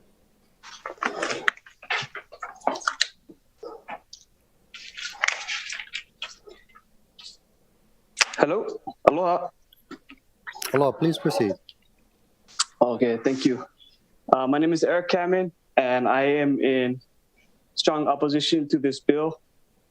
Excuse me, I'm a little bit out of breath because I was working on my house and I had to quickly climb down my ladder. There's been talk about a cultural thing of gun violence in Hawaii. It's low. And I don't attribute that to lack of firearms. I attribute that to one, like Kamehameha, our chief, he instituted a mamala, and that created safety, and that created a culture for us of aloha spirit and safety. But as we see more and more in the news, and you see all the time, you hear about more and more crime. Crime is going up. People are starting to use a lot more guns. You see it all the time. Somebody else stated earlier that there's already people carrying guns. And I believe that just based on knowing criminals and knowing things like that. So people are already carrying. This bill kind of creates a de facto ban for we citizens who are trying to be law-abiding. And much of the content in opposition to this bill has been that the context is that we are criminals just by carrying a gun, which is not the case. Much of the stipulations for us to be able to carry this gun is we have to go through quite a bit of training. And with that, that means that, we're going to be not just, I picked up a gun and now I want to go carry it. We're going to have training that will allow us to be much more smart about things and to correctly apply our Second Amendment rights. This de facto ban, I have major concern with is one of the reasons that we want to carry is for protection of ourselves and our family members. But take, for instance, buses. You won't be allowed to carry on public transportation. If you live in an area that's dangerous or, your safety, but you have to catch the bus to work, what do? Now you have to walk through your neighborhood to the bus. You have no way of protecting yourself because you can't carry on the bus. Or if you're going to the parks, like other testifiers have stated, you have to lock it up. And parks are generally high theft areas. So with that, and being that the police are not inclined to protect us more to uphold laws, I stand in opposition to this bill. Thank you very much. Thank you, sir. Members, any questions for Mr. Hammond? Seeing none. Next, we have Rachel Logan, followed by Jerry Ewan, and then Erica Yamauchi. Mr. Chair, Rachel Logan is not logged on. Okay, is Jerry Lynch available? Hello, Mr. Lynch. Oh, excuse me, Mr. Ewan. Oh, yes, that's me. Please proceed. Yes, I'm Jerry Ewan. I'm president of the Pu'uloa Rifle and Pistol Club. I'm a disabled combat veteran, spent 37 years in service, both the United States Marines and with the Hawaii Army National Guard. Chief Logan knows me well. I worked for him before. I'm in opposition to this Bill 57. It will do nothing to stop the criminal. Criminals just don't obey laws, and that's their nature. What this bill will prevent, though, is legally armed people from defending themselves or defending their loved ones if needed. Pretty much that's it for my testimony. I don't want to reiterate everything else all my other colleagues and supporters have said in the past. And thank you very much, subject to your questions. Thank you, Mr. Ewan. Members, any questions for the testifier? Seeing none. Thank you again, Mr. Ewan. Next, we have Erica Yamauchi, followed by Connie Mitchell, and then Michael Golohue. Hello, Ms. Yamauchi. Please proceed. Aloha, thank you. My name is Erica Yamauchi. I live in Kaimuki, and I'm testifying today in strong support of Bill 57. I'm the statewide co-lead of Moms Demand Action for Gun Sense in America, which currently has local groups on Oahu, Hawaii, and Hawaii Island.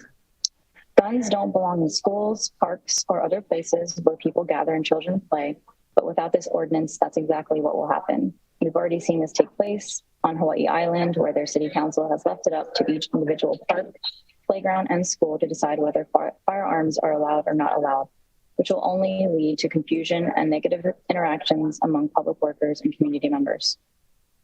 As a mother of 2 young children, I don't want to now have to wonder whether someone is carrying a gun every time I go into a local business or when I take my family to the zoo, to the playground, or to the beach. It's also just common sense that guns don't belong in bars or restaurants where alcohol is being served. Further, my husband and I are small business owners in Kaimuki, which is one of Honolulu's best neighborhoods to live, work, shop, and dine in. Many business owners like us don't want the undue burden of having to create signage or have to tell people that they can't bring their firearms into our business. We especially appreciate this provision in Bill 57, where businesses must proactively state with signage that firearms are welcome. More guns equal more gun violence. The idea that concealed guns will now be allowed in these public places makes me feel less safe in our community. And honestly, it makes me sad that these special places on our island, in the background of our everyday lives, could now be potentially dangerous. Hawaii is currently one of the safest states in the nation, with one of the lowest rates of gun deaths per capita. And this is not due to chance. It is not by accident. It's due to sound public policy, and we must do everything we can to protect our state, our families, and our people.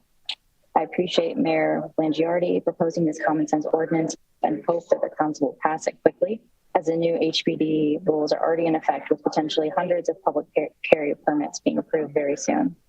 On behalf of Moms Demand Action's Hawaii chapter, with more than 1,000 members statewide, I stand in strong support of Bill 57, and I'm grateful to you, our local leaders here in Honolulu, who understand the importance of keeping firearms out of sensitive locations where the risk of harm is particularly high.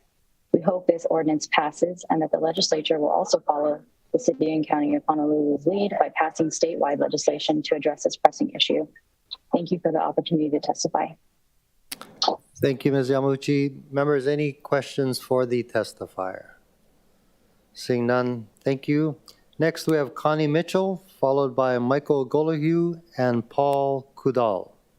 Mr. Chair, Ms. Connie Mitchell is not logged on. Thank you. Next is Michael Golohue, followed by Paul Kudal. Good morning. My name is Michael Glory Jr., and yes, I am chair of the Stonewall Caucus of the Democratic Party of Hawaii. I am also a proud Makalani alum, as well as a proud graduate of St. Louis High School. I represent the Stonewall Caucus, which has over 1,300 members here on the island of Oahu. There's been a lot of talk about stats and data and facts, so let's talk about those. In a single year, gun violence kills more than 4,000 Americans, wounds nearly twice as many, and costs our country nearly $557 billion. Guns are now the leading cause of death among children and teens, including young adults. More than vehicle crashes, drug overdoses, and cancer combined. Women living in the United States are 28 times more likely than those living in peer countries to die by firearm homicides. Every day, more than 50 people are murdered with a firearm, and another 1,100 are threatened with a gun during a violent crime. Putting more guns on our streets is not the answer. Just look at those gunapalooza states like Florida and Texas with their mass shootings in Uvalde, Parkland, Pulse, just to name a few. There are way too many to name in the short time that I have. These places have put the idea of a good guy with a gun ahead of the actual facts. There's no such thing as a good guy with a gun that will stop gun violence. It just doesn't happen. The facts are not there. There are no facts to back that up. Offhanded, one-time only incidences do not make up for the irreparable harm gun violence does to our country. Hawaii has led on this issue. We need to continue to lead, and we thank you for hearing this bill to make keeping guns off our streets and not turning us into Florida 2.0. So mahalo for hearing this bill. We ask you to pass this sensible gun legislation, and keep in mind that all these people advocating against this bill are the same people that advocate against all the safety measures that have been put in place that they are now touting. They were there trying to get these things ripped out from our law. So take everything they have with a grain of salt and look at the actual facts. Mahalo. Thank you very much. Members, any questions for the testifier? Seeing none, I've been notified that Paul Kudal had already testified, so thank you. Mr. Clerk, are there any other registered or unregistered remote testifiers? Mr. Chair, that concludes the testifiers. Thank you very much. Members, we're in discussion. I do want to note that the Chief of Police is present if any of you have any questions for him or his team. So thank you all for being here. Any discussion, members? Councilmember Tolba. Thank you, Chair. I have questions for the Chief. I also have questions for Corporate Counsel. Okay, please proceed. I'll ask Chief Logan first. Thank you, Chief. For the public, could you explain what is needed in order for a person to obtain a concealed carry license? So right now, under the law for concealed carry, Chief Joe Logan, Chair, thank you very much, Vice Chair, thank you. Council members, thank you for the opportunity. Right now, they need to complete a 4-hour class. They already have to have a permit to acquire the firearm, go through a background check, mental health check. When those things are adjudicated and found in favor, they have to do the 4-hour class. They have to take a proficiency test with the firearm, with a range of targets at different ranges from the target or meters and yards, and they have a time within to shoot at the target, to hit the target. So those are the requirements right now. And then pay the license fee, and then we'll issue the license. Do you trust your process? Yes, I do. Okay. As of today, how many concealed carry permit applications have you received, and how many permits have been issued? So right now, we've issued 30, where I've approved 30 license to carry applications. There's over 600 applications received. Of that, there's about 420 applications. So there's 400 applicants for 600. So people have multiple firearms that they're trying to register. Chief, in other states, have you heard of an uptick in gun violence since more states have been issuing concealed carry licenses? No, I have not. Okay. And lastly, have you heard from police departments from other states on how they are doing to enforce sensitive places? Has it been difficult? Are they running into any issues? So it varies from state to state. Every state has a different take on the Second Amendment and how some states have no requirements whatsoever. There is no licensing requirement. There is no sensitive places. I mean, there are sensitive places in that people understand the way the Supreme Court decided, schools, voting institutions, government facilities, hospitals, those are universally understood to be no carry areas or sensitive places. And so that is understood. There are other states like New York, New Jersey, that have cities that are trying to, very similar to Hawaii, in the sensitive places. My understanding right now, New York, a federal judge overturned their sensitive places bill, but right now there's a stay on that so they can enforce sensitive places until it goes to the Supreme Court.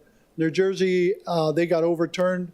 Right now they don't have a stay on theirs, and there's one other city that's in the same, around the same concept of that. So, awesome. Thank you for answering those questions. I'm going to let the other council member ask questions of the chief, and then I do have questions for admin and corp counsel, but thank you.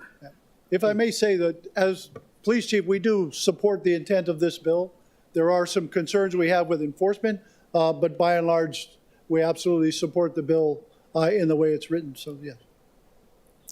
Thank you, Chief. Councilmember Okimoto. Thank you, Chair. Good morning, Chief. Morning, Are we still in the morning? Yes, okay. Great to see a constituent from the district. Just to read, I heard Councilmember Talbot ask a question that I was going to ask. So just to be clear, you stated that the department, you administer or give licenses to individuals who know how to properly use a firearm or pistol, if I understood correctly the question that was It's asked. certified by a certified or a verified instructor, how they either NRA or other qualification. That instructor provides an affidavit saying that this individual has been trained in the 4-hour class that they provide and has been able to shoot the firearm proficiently. And so based off of that, we issue the license. Okay, so not to those who do not know how to use it properly. Okay. And I want to kind of clarify some things that I heard in testimony. So with this bill, are we talking about illegal firearms or legally permitted ones, specifically in this bill? This bill specifically talks about legally permitted firearms. Legally permitted firearms to those individuals who went through a process and know how to use well, in the bill, the way it's written, yes, ma'am, it's designed to prevent concealed carry firearms by anyone, particularly, either whether you're a criminal carrying a firearm illegally or legally. if a business or establishment says, no, there's no guns allowed, then there's no guns allowed. Okay. And I have a couple more questions if you could be patient with me. So dealing with the permitting process, I did hear testimony saying that there'll be going to more guns on the street, but could you clarify the permitting process does not change? Councilmember Talbot asked about the number of permits that were issued. Is the permitting process changing or is it the same? Because if it's the same, then the number of guns on the street will not change essentially, right? The permitting process as designed the way the chief's rules that currently took effect in November is not changing. That's okay. Yeah. Okay, thank you. And lastly, with here in our county, do you believe that the penalties for breaking these proposed laws are sufficient enough for violators? We've heard much about how it's going to be difficult for the department in enforcing. So given this bill, do you believe that the penalties for breaking these proposed laws are sufficient enough for violators? I think it's sufficient enough for violators who violate the rules as based on what you're approving. If the bill passes, and then we have to enforce that. I'm not quite sure I understand. So if you can enforce it, you're saying, which has been an issue.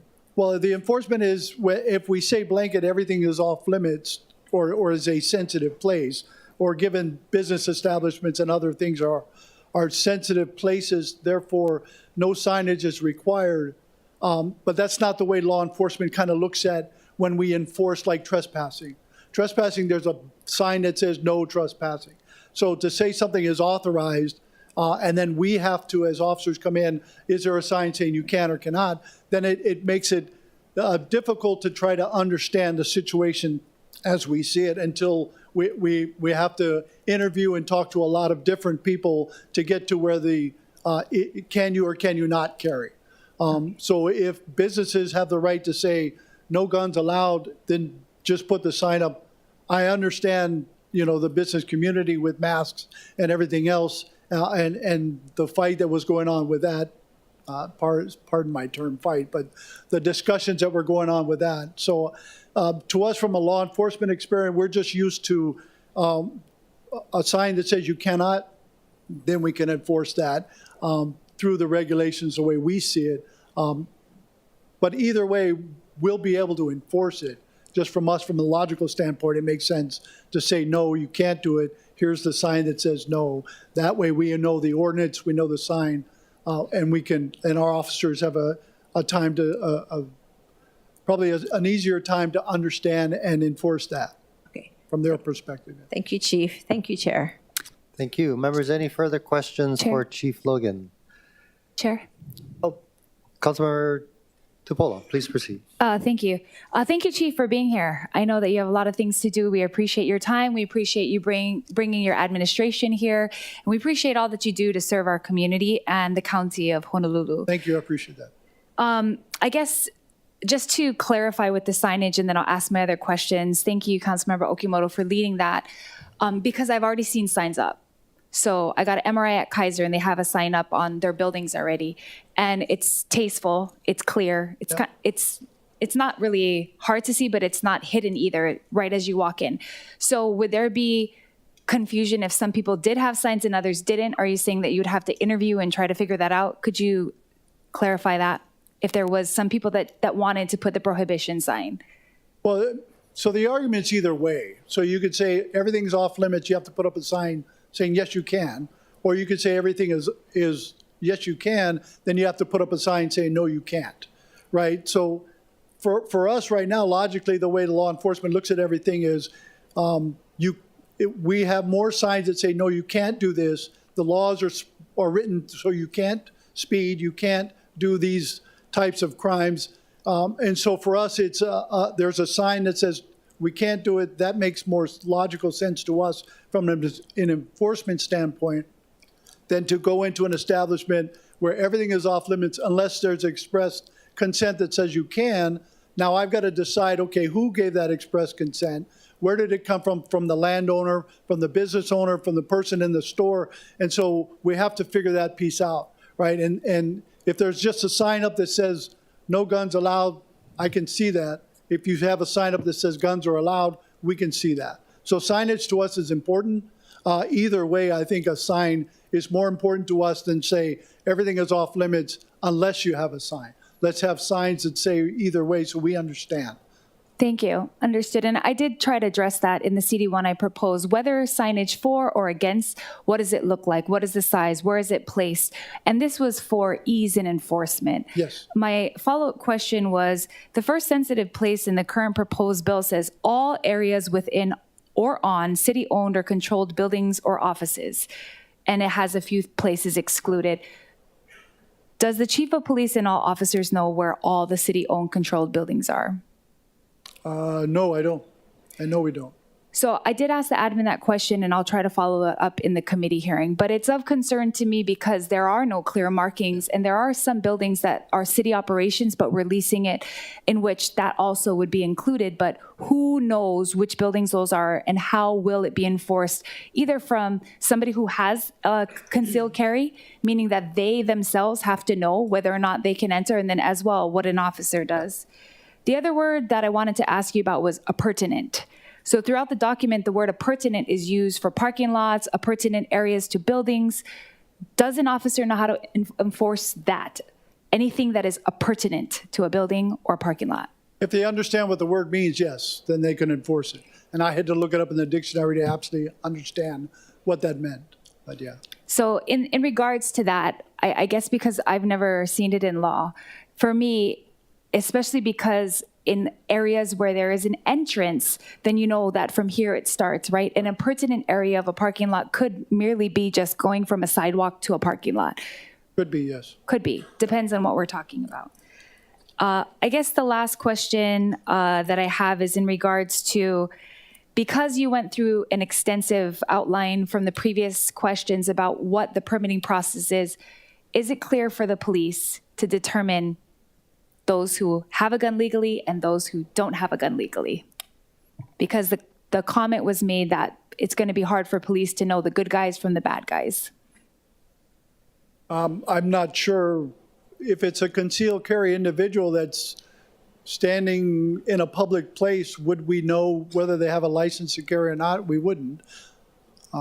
So I don't know if they're a criminal with an illegal gun or if they're a law-abiding citizen with a gun. I wouldn't know that until either one, they told the officer that they're a license to carry, or there was an engagement between the officer and the individual that would allow them to ask the question or to engage in a conversation that would allow them within the parameters of the Fourth and Fifth Amendment to be able to ask that question, that they are licensed to carry. Is a concealed carry license permittee legal supposed to carry it on them? Is supposed to? Yeah. No, it's a choice. No, is that part of the requirement? So say, for example, I got a CCW, I carry it with me or I don't? Yeah, that's your choice. It's their choice? Yes.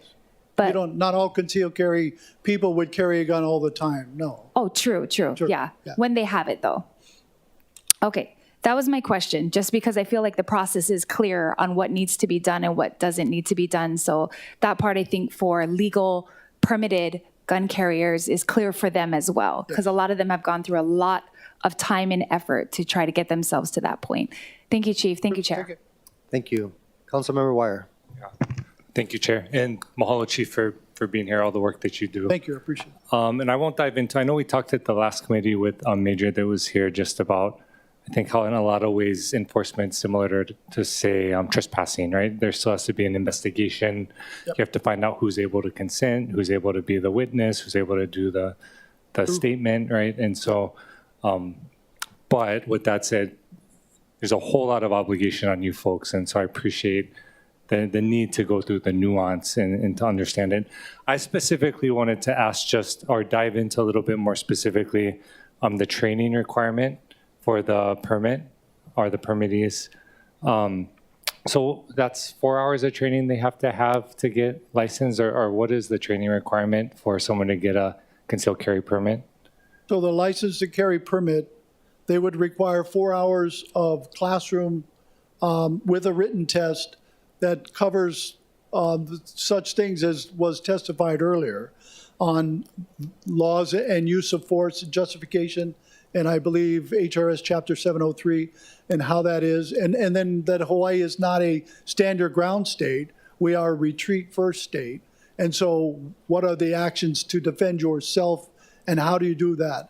And so all of that is incorporated in gun safety, how to operate the gun, proper storage of the gun, how to lock up your firearm in your safe, or if you don't have, if you're carrying it in your car legally to and from a range, how would you carry that firearm within that? Is it properly keep ammunition separate from the gun at the time it's being transported? So there's a lot of factors in there, and those are the things that they're teaching. Okay, I appreciate that. Maybe to hone in specifically, do we know how much of that training relates to how someone carrying a gun should interact with law enforcement?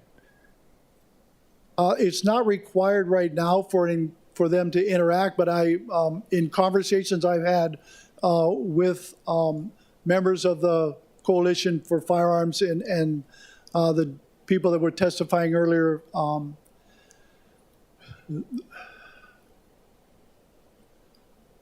they are training their people to understand that engagement to law enforcement for them is do exactly what everyone should do, is listen to what the officer's saying, adhere to the directions and guidance that's being given, and then let the officer know if you are armed so that we understand how to proceed how to engage this, and that they're licensed to carry.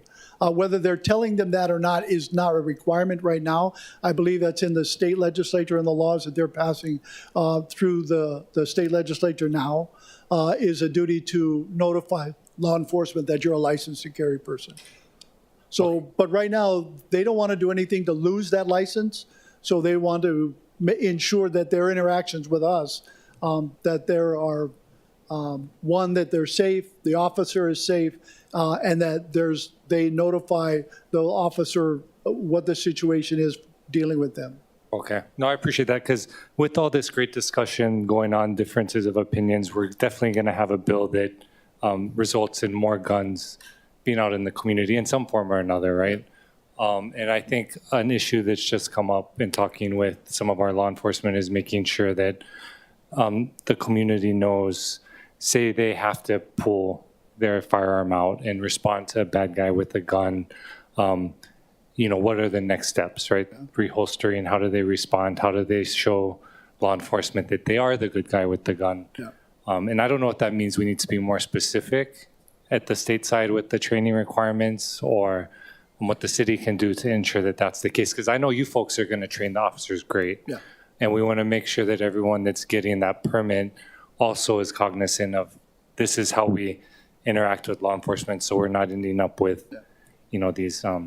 Yeah, some of the things I think that might be misunderstood is in the event that you use that firearm as a licensed to carry person to defend yourself, there is a litany of things that's going to happen right after that. One, the gun will get confiscated. You may or may not be under arrest for the investigation of what's going on. And then the multitude of lawsuits that will happen by the victims' families, and then other peoples that may be traumatized that are in that area. So these are things that officers have to deal with. And we have, the Corporation Council and a lot of training and other things that we understand. And so when we interact with the public, our training is 1,000-something hours of police academy, and then multitude of years being on the department and talking and learning in different training environments. So we have a better idea and a concept of how we engage and what is the ramifications in the event of something like this. So I'm not so sure the average citizen really understands that, but I hope that in that 4-hour training they talk about those kinds of things, what happens after. Right. Appreciate that, Mahalo. Mahalo, Chair. Members, any further questions for Police Chief Logan?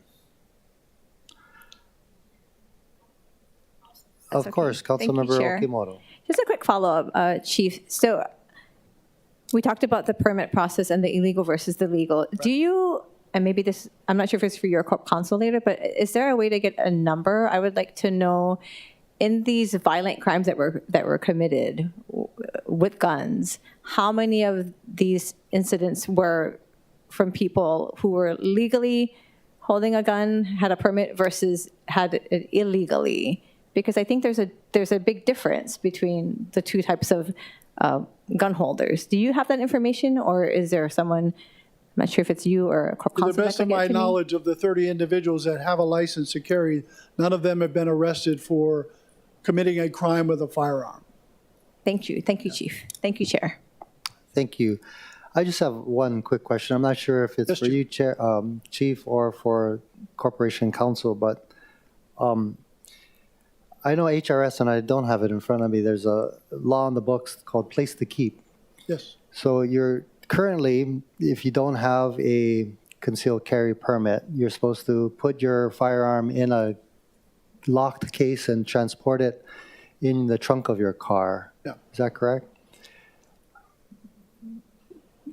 In other words, you can't keep it under your seat. You have to put it. Right, it's supposed to be in a locked container. Ammunition is separate from the firearm. It could be in the trunk, it depends. Some vehicles don't really have a trunk, but it'd have to be away from you. Yeah.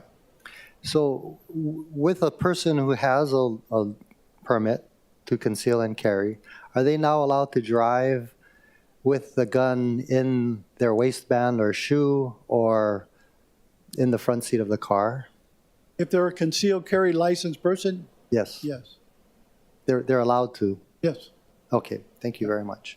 Members, any follow-up questions for Chief Logan?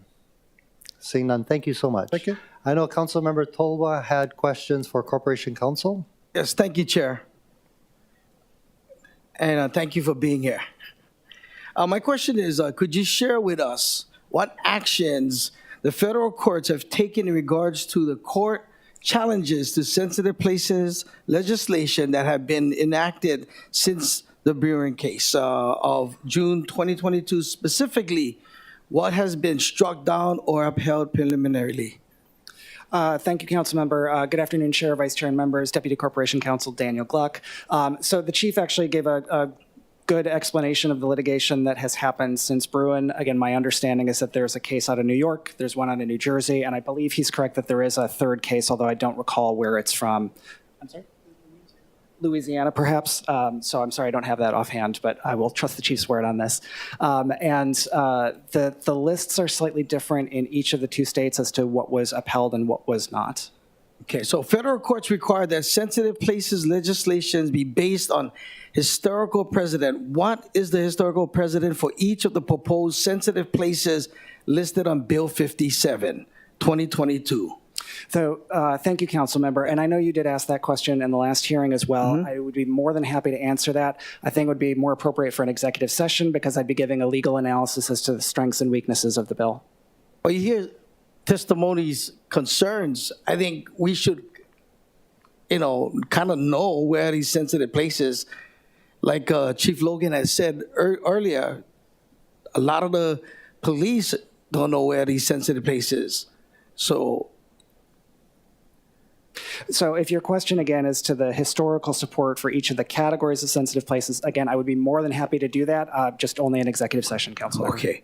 Are you tracking the active lawsuits in other states that have passed sensitive places bill? As best as I can, Council Member. Oh, yeah, can you share with us? Again, right at the moment, what I have, I know This is a public hearing, sir. I would love to hear, and I know, again, I don't there are know is the 91 answer. people that support, over 200 people that oppose. I think everyone has the right to hear. Like, are we currently tracking? See, my concern is that the lawsuits, and I said that in the last committee. You know what I mean? I understand.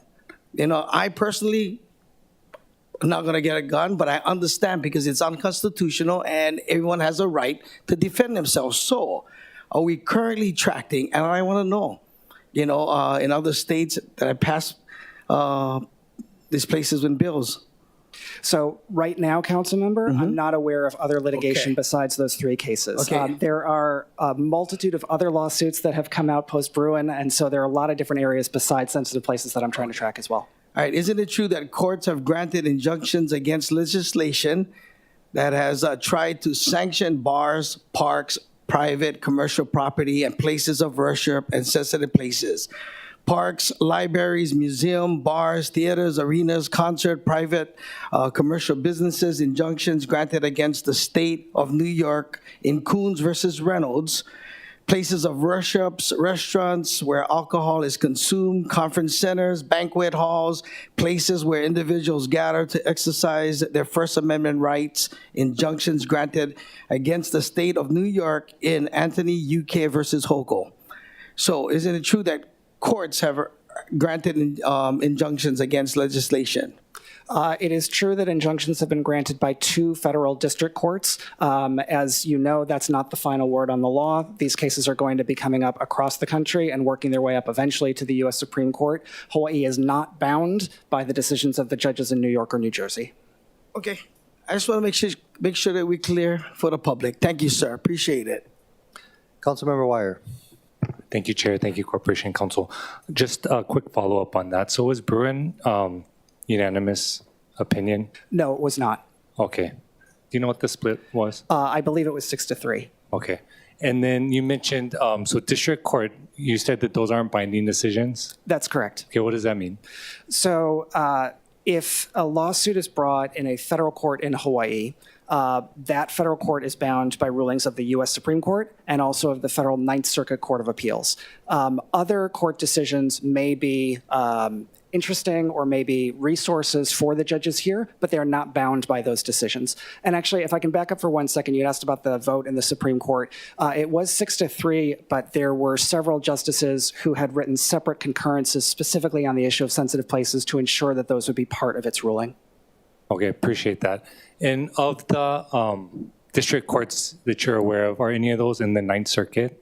No, not that I'm aware of. Okay, so even if those district courts make it to circuit court and there is a circuit court decision, would those be binding in Hawaii? No, not until it made its way to the Supreme Court. Okay, so we'd be waiting on a Ninth Circuit decision or the Supreme Court decision to know how sensitive places would be interpreted and applied in Hawaii. Yes, and just if I can give another example, there was a lawsuit brought against the city recently from someone who had a personalized license plate that the city was trying to get back.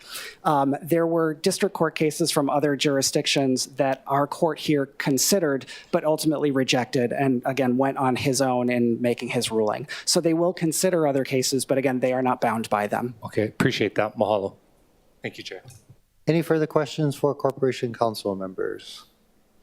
Councilmember Okimoto. Thank you, Chair. Hi, Deputy Gluck. A few questions. First, have any individuals issued a concealed carry permit under the May issue regime been accused of violating the proposed restrictions contained in this Bill 57, in this proposed Bill 57? I'm sorry, council member. Are you asking if the individuals who have been granted licenses here or in other jurisdictions? In general, yes, here and in other jurisdictions have been accused of violating the proposed restrictions. I think I'm going to go along the lines of what was stated before. We're trying to. So if the question is, all right, so someone has been given a license to carry concealed in the city and county of Honolulu, have they been in any places that have been listed as sensitive in Bill 57? I would have no way of knowing, council member. So it had been accused of violating, you have no? Well, there would be nothing to accuse them of because there's no law that would make it illegal for them to do it. Okay, so follow up. Have any individuals issued a concealed carry permit under the May issue regime been accused of the prosecuting attorney for violating any provision of Chapter 134 HRS, which is currently in law? I don't know, council member. I would assume that if you had someone with a license who was being arrested or prosecuted for a Chapter 134 violation, that likely would trigger action by the police department. But I have no way of knowing if that's currently happening. Do you know where I could get that information from? If not from you, who would be the right person for me to get that information I would think from? Probably either the police department or the prosecutor's office might know that. Okay, thank you. For the administration, has the administration conducted any studies based on this bill And if so, if you've done studies based on the ramifications, the background of this bill, could the council see those studies? And if not, could you explain the reason for it Sure. not I being? can't speak for the administration. I know Deputy Managing Director is here. Okay. Or was a moment ago. If before I turn it over to someone from admin, I did wanted to address Councilmember Tupola's question a couple moments ago. I think you had asked about carrying the licenses themselves. So I may have misunderstood your question, but again, under the chief's rules, if someone has their firearm with them concealed, they are also required to be carrying the license at the same time. Yeah, thank you. And then for Deputy Managing Director. Okay, maybe I could, if I could finish up of course with questions with you, and then I can speak with Deputy Managing Director. Back to Chapter 134 for the HRS, would you agree that Chapter 134 of the Hawaii Revised Statutes appears to be a comprehensive firearm regulatory scheme? I'm sorry, a comprehensive, what was that? Firearm regulatory scheme. Yes and no, council members. So it used to be before the Bruin decision that you couldn't really carry in public, right? And so the Bruin decision changed that, and so now HPD is issuing these licenses to carry. So with more firearms being around in public, there's now a question of what places people can bring those firearms. That question is not addressed in Chapter 134 because there was never a need to address that question in Chapter 134. And in fact, the place to keep laws have specific exceptions for people who have licenses pursuant to 134-9. So I would say prior to Bruin, it was fairly comprehensive. I think there's always ways to tweak the law to make it better. Post-Bruin, I believe you do have this hole in terms of sensitive places because as of right now, there's no law that would make it illegal for someone to bring a firearm into the council chamber during a hearing that I'm aware of. Okay, so yes, yes and no. So yes and no. Okay, okay. I would think that it was comprehensive, and if so, would this make the city ordinance regulating the carry of firearms be invalid because it pertains to the state and not the city? So it's a good question. So in the current version of Bill 57, there is language regarding state or federal property that except if it's states otherwise in state or federal law. So it provides for that sort of preemption that you're talking about. There's also current state legislation that is pending at the Capitol that would address sensitive places. It's unclear right now whether that would or would not preempt city action. It depends on the final version of the bill. So we're not sure if Bill 57 will preempt state law, in which case the council wouldn't have the authority. If it did, the council wouldn't have the authority to regulate the carry of firearms. It depends because in some versions of the firearms bills that are pending, there are express provisions that give the counties authority to go beyond what the state has done. In other versions, it's silent, and so we would have to do an analysis as to whether the state law preempts any city action that went further. Okay. Okay. Thank you, Deputy. Thank you. Good luck. And if I could just speak with, ask that same question to our Deputy Managing Director on behalf of the administration. Have you guys conducted any studies on this? Councilmember Chair and council members, good afternoon. Krishna Jaya, I'm Deputy Managing Director. And Councilmember, I apologize. I had stepped out when you were speaking to Mr. Okay. Gluck, so I didn't catch the question. If you wouldn't mind repeating it. No problem. Just regarding Bill 57, because this is, as you can tell, there's discussion of both sides, and we really, I know my colleagues and I are really trying to do the right thing here. So I would like to know if any prior research or studies have been done before presenting this bill in its form that could give us an understanding of why it's being worded the way and why it's being presented to us this way. And if so, can you give us the results of the studies?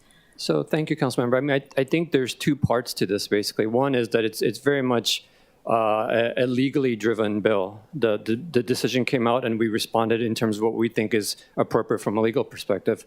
In terms of studies, what we focused on is that we've always traditionally been very, very low in terms of gun violence, and we wanted to take actions that would keep that status for us. So those are the two main motivating factors.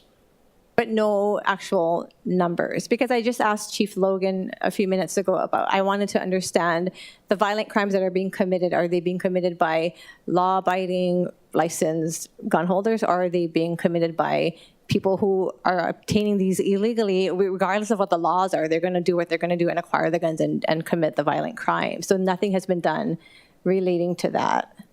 If you're asking about a study that differentiates between, and I want to make sure I understand this correctly. If we're differentiating between crimes committed by illegally. Well, you mentioned about the purpose of the bill for public safety, right? And that's the purpose of it. So. And so the question is whether there's studies showing the difference between crimes committed by folks who carry the guns legally versus illegally. I think that would be that'd be information good to know. And what's the basis of, if there's a need to address public safety, what was done before? What were the studies that were done before to have this bill presented to us in the manner that it is? So prior to the Supreme Court decision, there was very limited concealed carry that was legal. So in terms of if that's what we're talking about in terms of a study, that wasn't legally permitted for the most part, unless they were able to get a permit or a license from HPD. So there are very few license holders, and I'm sure HPD could share how many there were prior to the decision. Okay, thank you, Deputy. I'm Deputy Managing Director. Thank you, Chair. Thank you, members. Any further questions? Councilmember Tupolo. Thank you, Chair. Well, while you're standing there, I'll ask a question. I'm not sure if it's for you or Corp Counsel, but I did ask this prior, but what do we do for our constituents whose only mode of transportation is public, and they are a legal concealed carry holder, and they live far from the distance of where they need to get home to? What will they be afforded for them to be able to protect themselves? Councilmember, thank you for the question. And I do think it does sound like a policy question. Under the current bill, they would not be allowed to carry on buses and the train. And that's the way it's structured currently. And I'm asking that question because in other lawsuits, they did discuss that in the areas where it was going to be prohibited, that there'd be a place for storage. There'd be a place where you could retrieve it after so that you could get to your destination safely. And so I do want that to be under consideration, because the majority of my community uses public transportation. I'm not saying the majority want a concealed carry license. I'm saying that that's their only mode of getting around from to and from home and to and from work. So I do think it's reasonable, if this is also going to be prohibited, that they actually can reasonably get back to their homes that are typically far from where the bus stop is and typically far from where they had to commute to. I guess my follow-up question in regards to study was, has there been a survey at least sent out to the businesses asking their thoughts? Because I have already known business owners that, again, have put up signs. I know some business owners that are okay with it. I know some that are not okay with it. Do we know the number? Did we get any feedback from them on the signage portion of it, whether for or in prohibition? Thank you for that question. We have engaged with the business community, and I've asked them to provide their feedback to the City Council directly, so as that would be most helpful. My understanding is that of the entities that are aware of this matter, that a lot of them want to make sure that the current status is what the current status is that they don't assume anybody's going to walk in with a gun into their premises. So we don't have a number. We're just, again, from various people who've testified. I do not have an explicit number for you, Councilmember, correct? Okay, those are my questions. Thank you, Chair. Thank you. Any follow-up questions for the administration? Councilmember Cordero. Thank you. I was just wondering, and I know that I came in during the first part of the questioning, but when was the first concealed carry permit issued? I'll defer to the chief on that. Okay.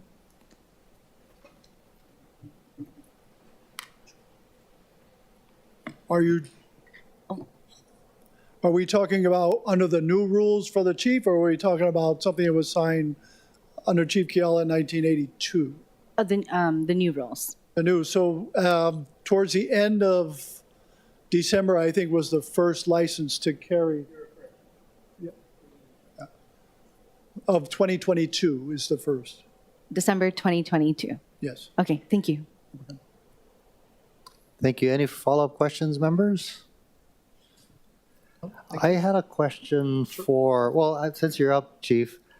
A police officer who does a routine traffic stop for someone speeding, is there any way that the police will know that the person sitting in that car is a licensed if they do actually have a permit and a license to conceal and carry? Is there a way that the police officer knows that?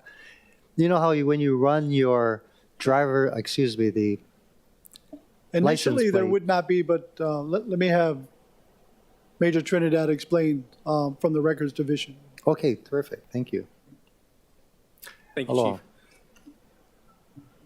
In regards to that, a traffic stop, it'd be just like we have a driver has a driver's license, we would run the driver's license.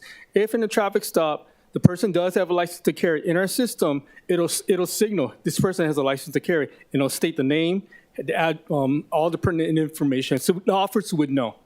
In regards to Topolo, your question Council Topolo, in regards to license to carry on person, yes, that's very important. But all officers, they're still going to make their checks because, granted, the license to carry card is and some members have them right now.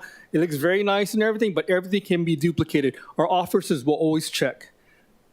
And they'll check with our firearms, and it's also in this system. We will always double check because the card, it could be a fake one. We don't know. I hope that answers your question. That did. Thank you so much. Yes, appreciate that. I do have a question for Corporation Counsel.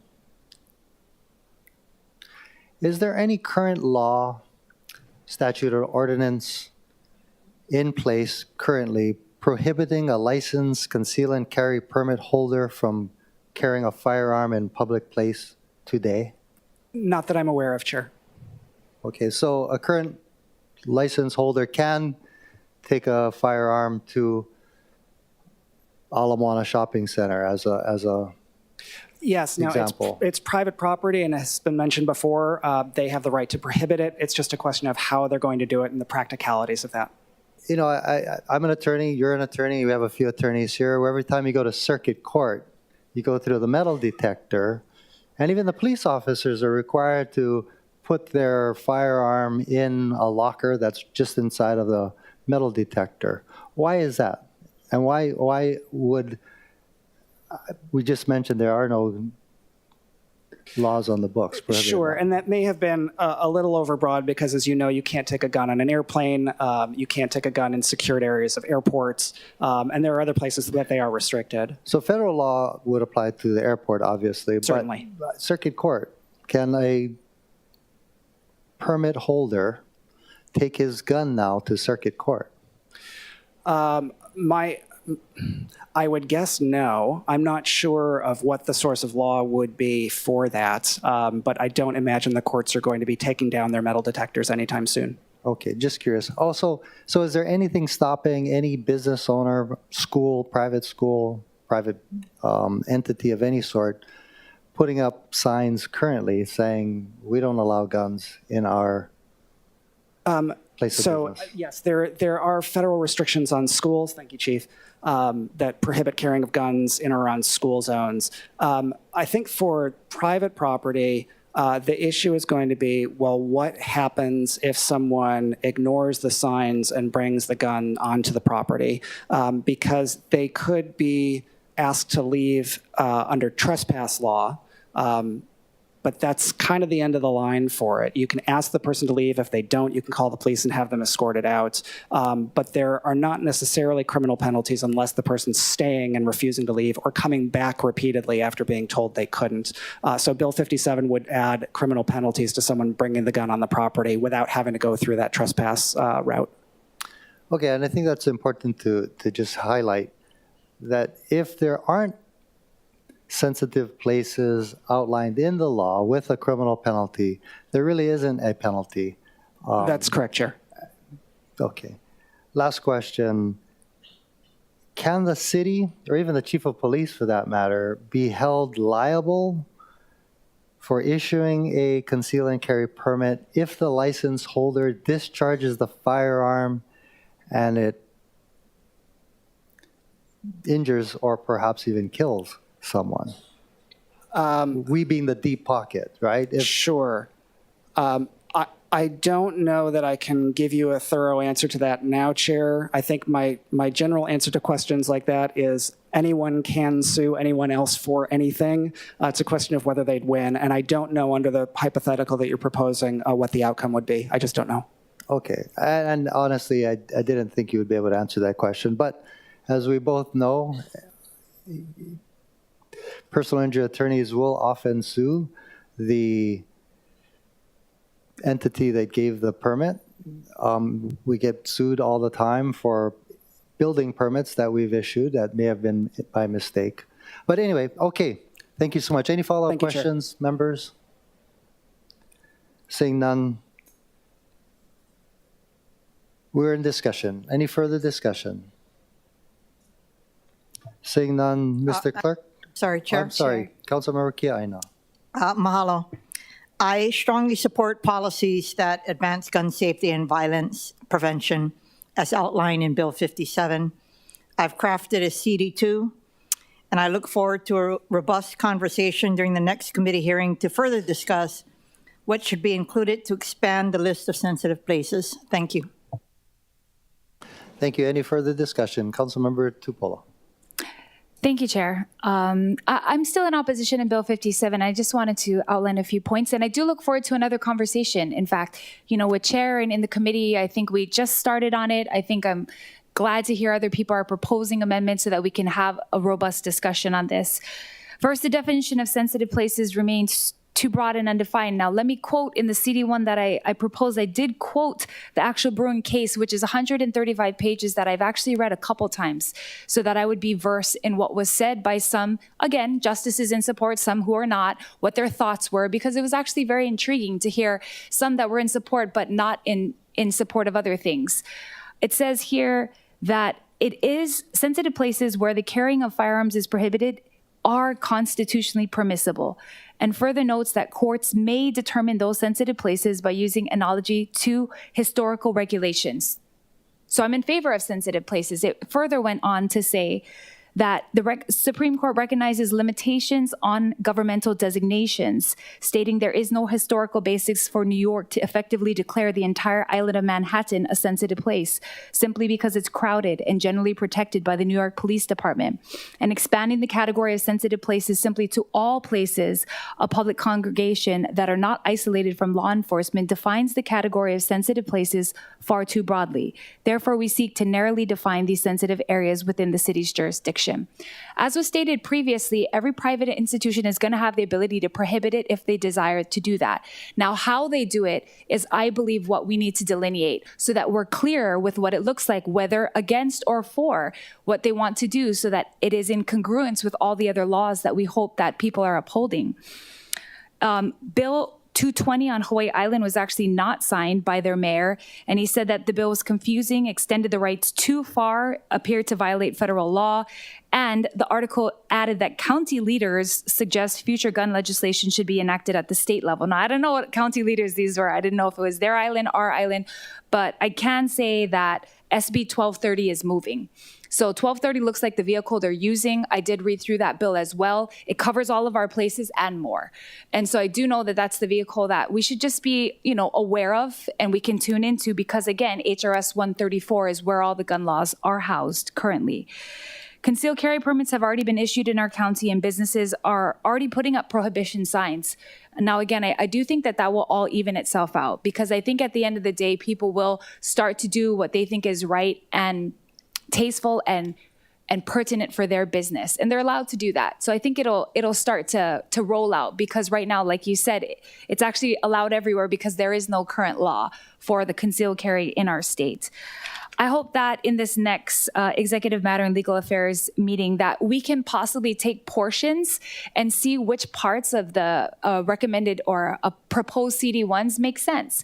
Because I think what we're trying to do, and to quote our good friend, our testifier, Angela, right here, democracy was meant to be a conversation and not a fight. So I hope that we can keep conversing about it. And I hope that all opinions are taken into consideration. And I do want to thank all the testifiers that supported today and opposed. And we're just here because that's really what it's about, is having an open public conversation.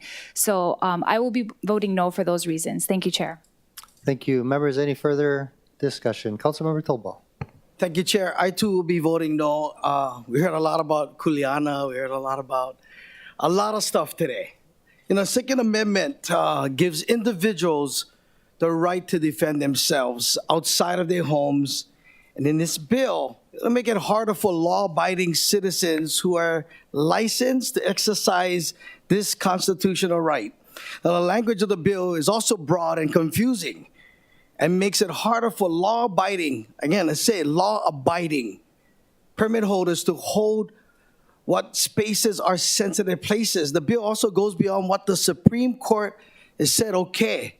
I feel that this measure in its current form was set up for more legal challenges. I mean, we're paying for one today.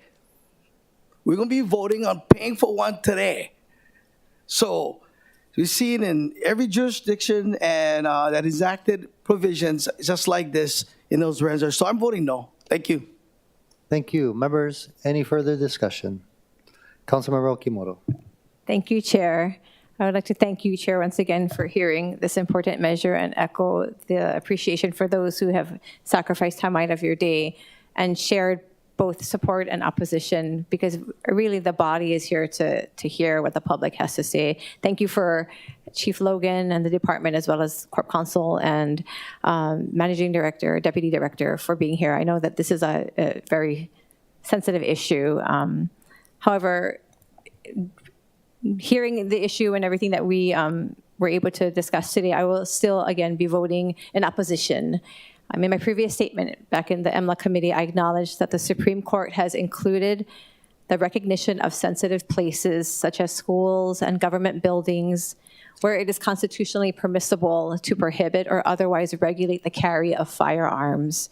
And I've also shared repeatedly about, as a parent myself, with children in the public school, a former teacher, a mom, I really understand the importance of public safety. With all of this being said, I still believe that Bill 57 is both unconstitutional and overreaching for the City Council and is best taken up at the legislature. This bill is likely an infringement on our constituents' Second Amendment rights, and the bill imposes an undue burden on ordinary, law-abiding citizens who have a constitutionally protected right to carry a handgun for self-defense outside the home. We've heard repeatedly about how this would likely lead to costly litigation at the taxpayer's expense, and we haven't heard any statistics other than of the 30 permits that were issued. None of them were convicted of or charged with a violent crime using the gun. So under a separate unconstitutional argument, Bill 57 may also be preempted by state law. The Supreme Court of Hawaii has set forth the general test for determining when state law preempts local law. In Richardson versus City and County of Honolulu, the court interpreted section 46-1.5 to preempt local regulation where, one, it covers the same subject matter embraced within a comprehensive state statutory scheme, disclosing an express or implied intent to be exclusive and uniform throughout the state, or two, it conflicts with state law. If that is the case, the City and County of Honolulu does not have the authority to regulate the carry of firearms, and any city ordinance regulating the carry of firearms would be invalid. Chapter 134 of the Hawaii Revised Statutes appears to be a comprehensive firearm regulatory scheme, and Bill 57 would cover the same subject matter. And lastly, the Honolulu Police Department has previously testified that this bill was largely unenforceable. This necessitates the need to have both a study and a robust and rigorous permitting process. I believe that HPD's admin rules regulating the issuance of permits are more than sufficient to protect our communities until the state is able to pass a bill that is constitutionally sound. Thank you, Chair. Thank you. Any further discussion, members? Seeing none, Mr. Clerk, please call the roll. Councilmember Cordero? Aye. Councilmember Dos Santos Tam? Aye. Councilmember Kia Aina? Aye. Councilmember Okimoto? No. Councilmember Say? Councilmember Talba? No. Councilmember Tupola? No. Councilmember Wire? Aye. Chair Waters? Aye. Mr. Chair, there are 6 ayes, 3 noes. Thank you. CR 19 has been adopted and Bill 57, 2022. CD1 has passed second reading. Note that this will go back to the EMLA committee and we'll have another opportunity to accept public testimony as well as amend the bill as deemed appropriate by the committee, which, by the way, is all of us in the EMLA committee. Members, it is now 12:45. I will defer to you all if you'd like to keep going or take a short break.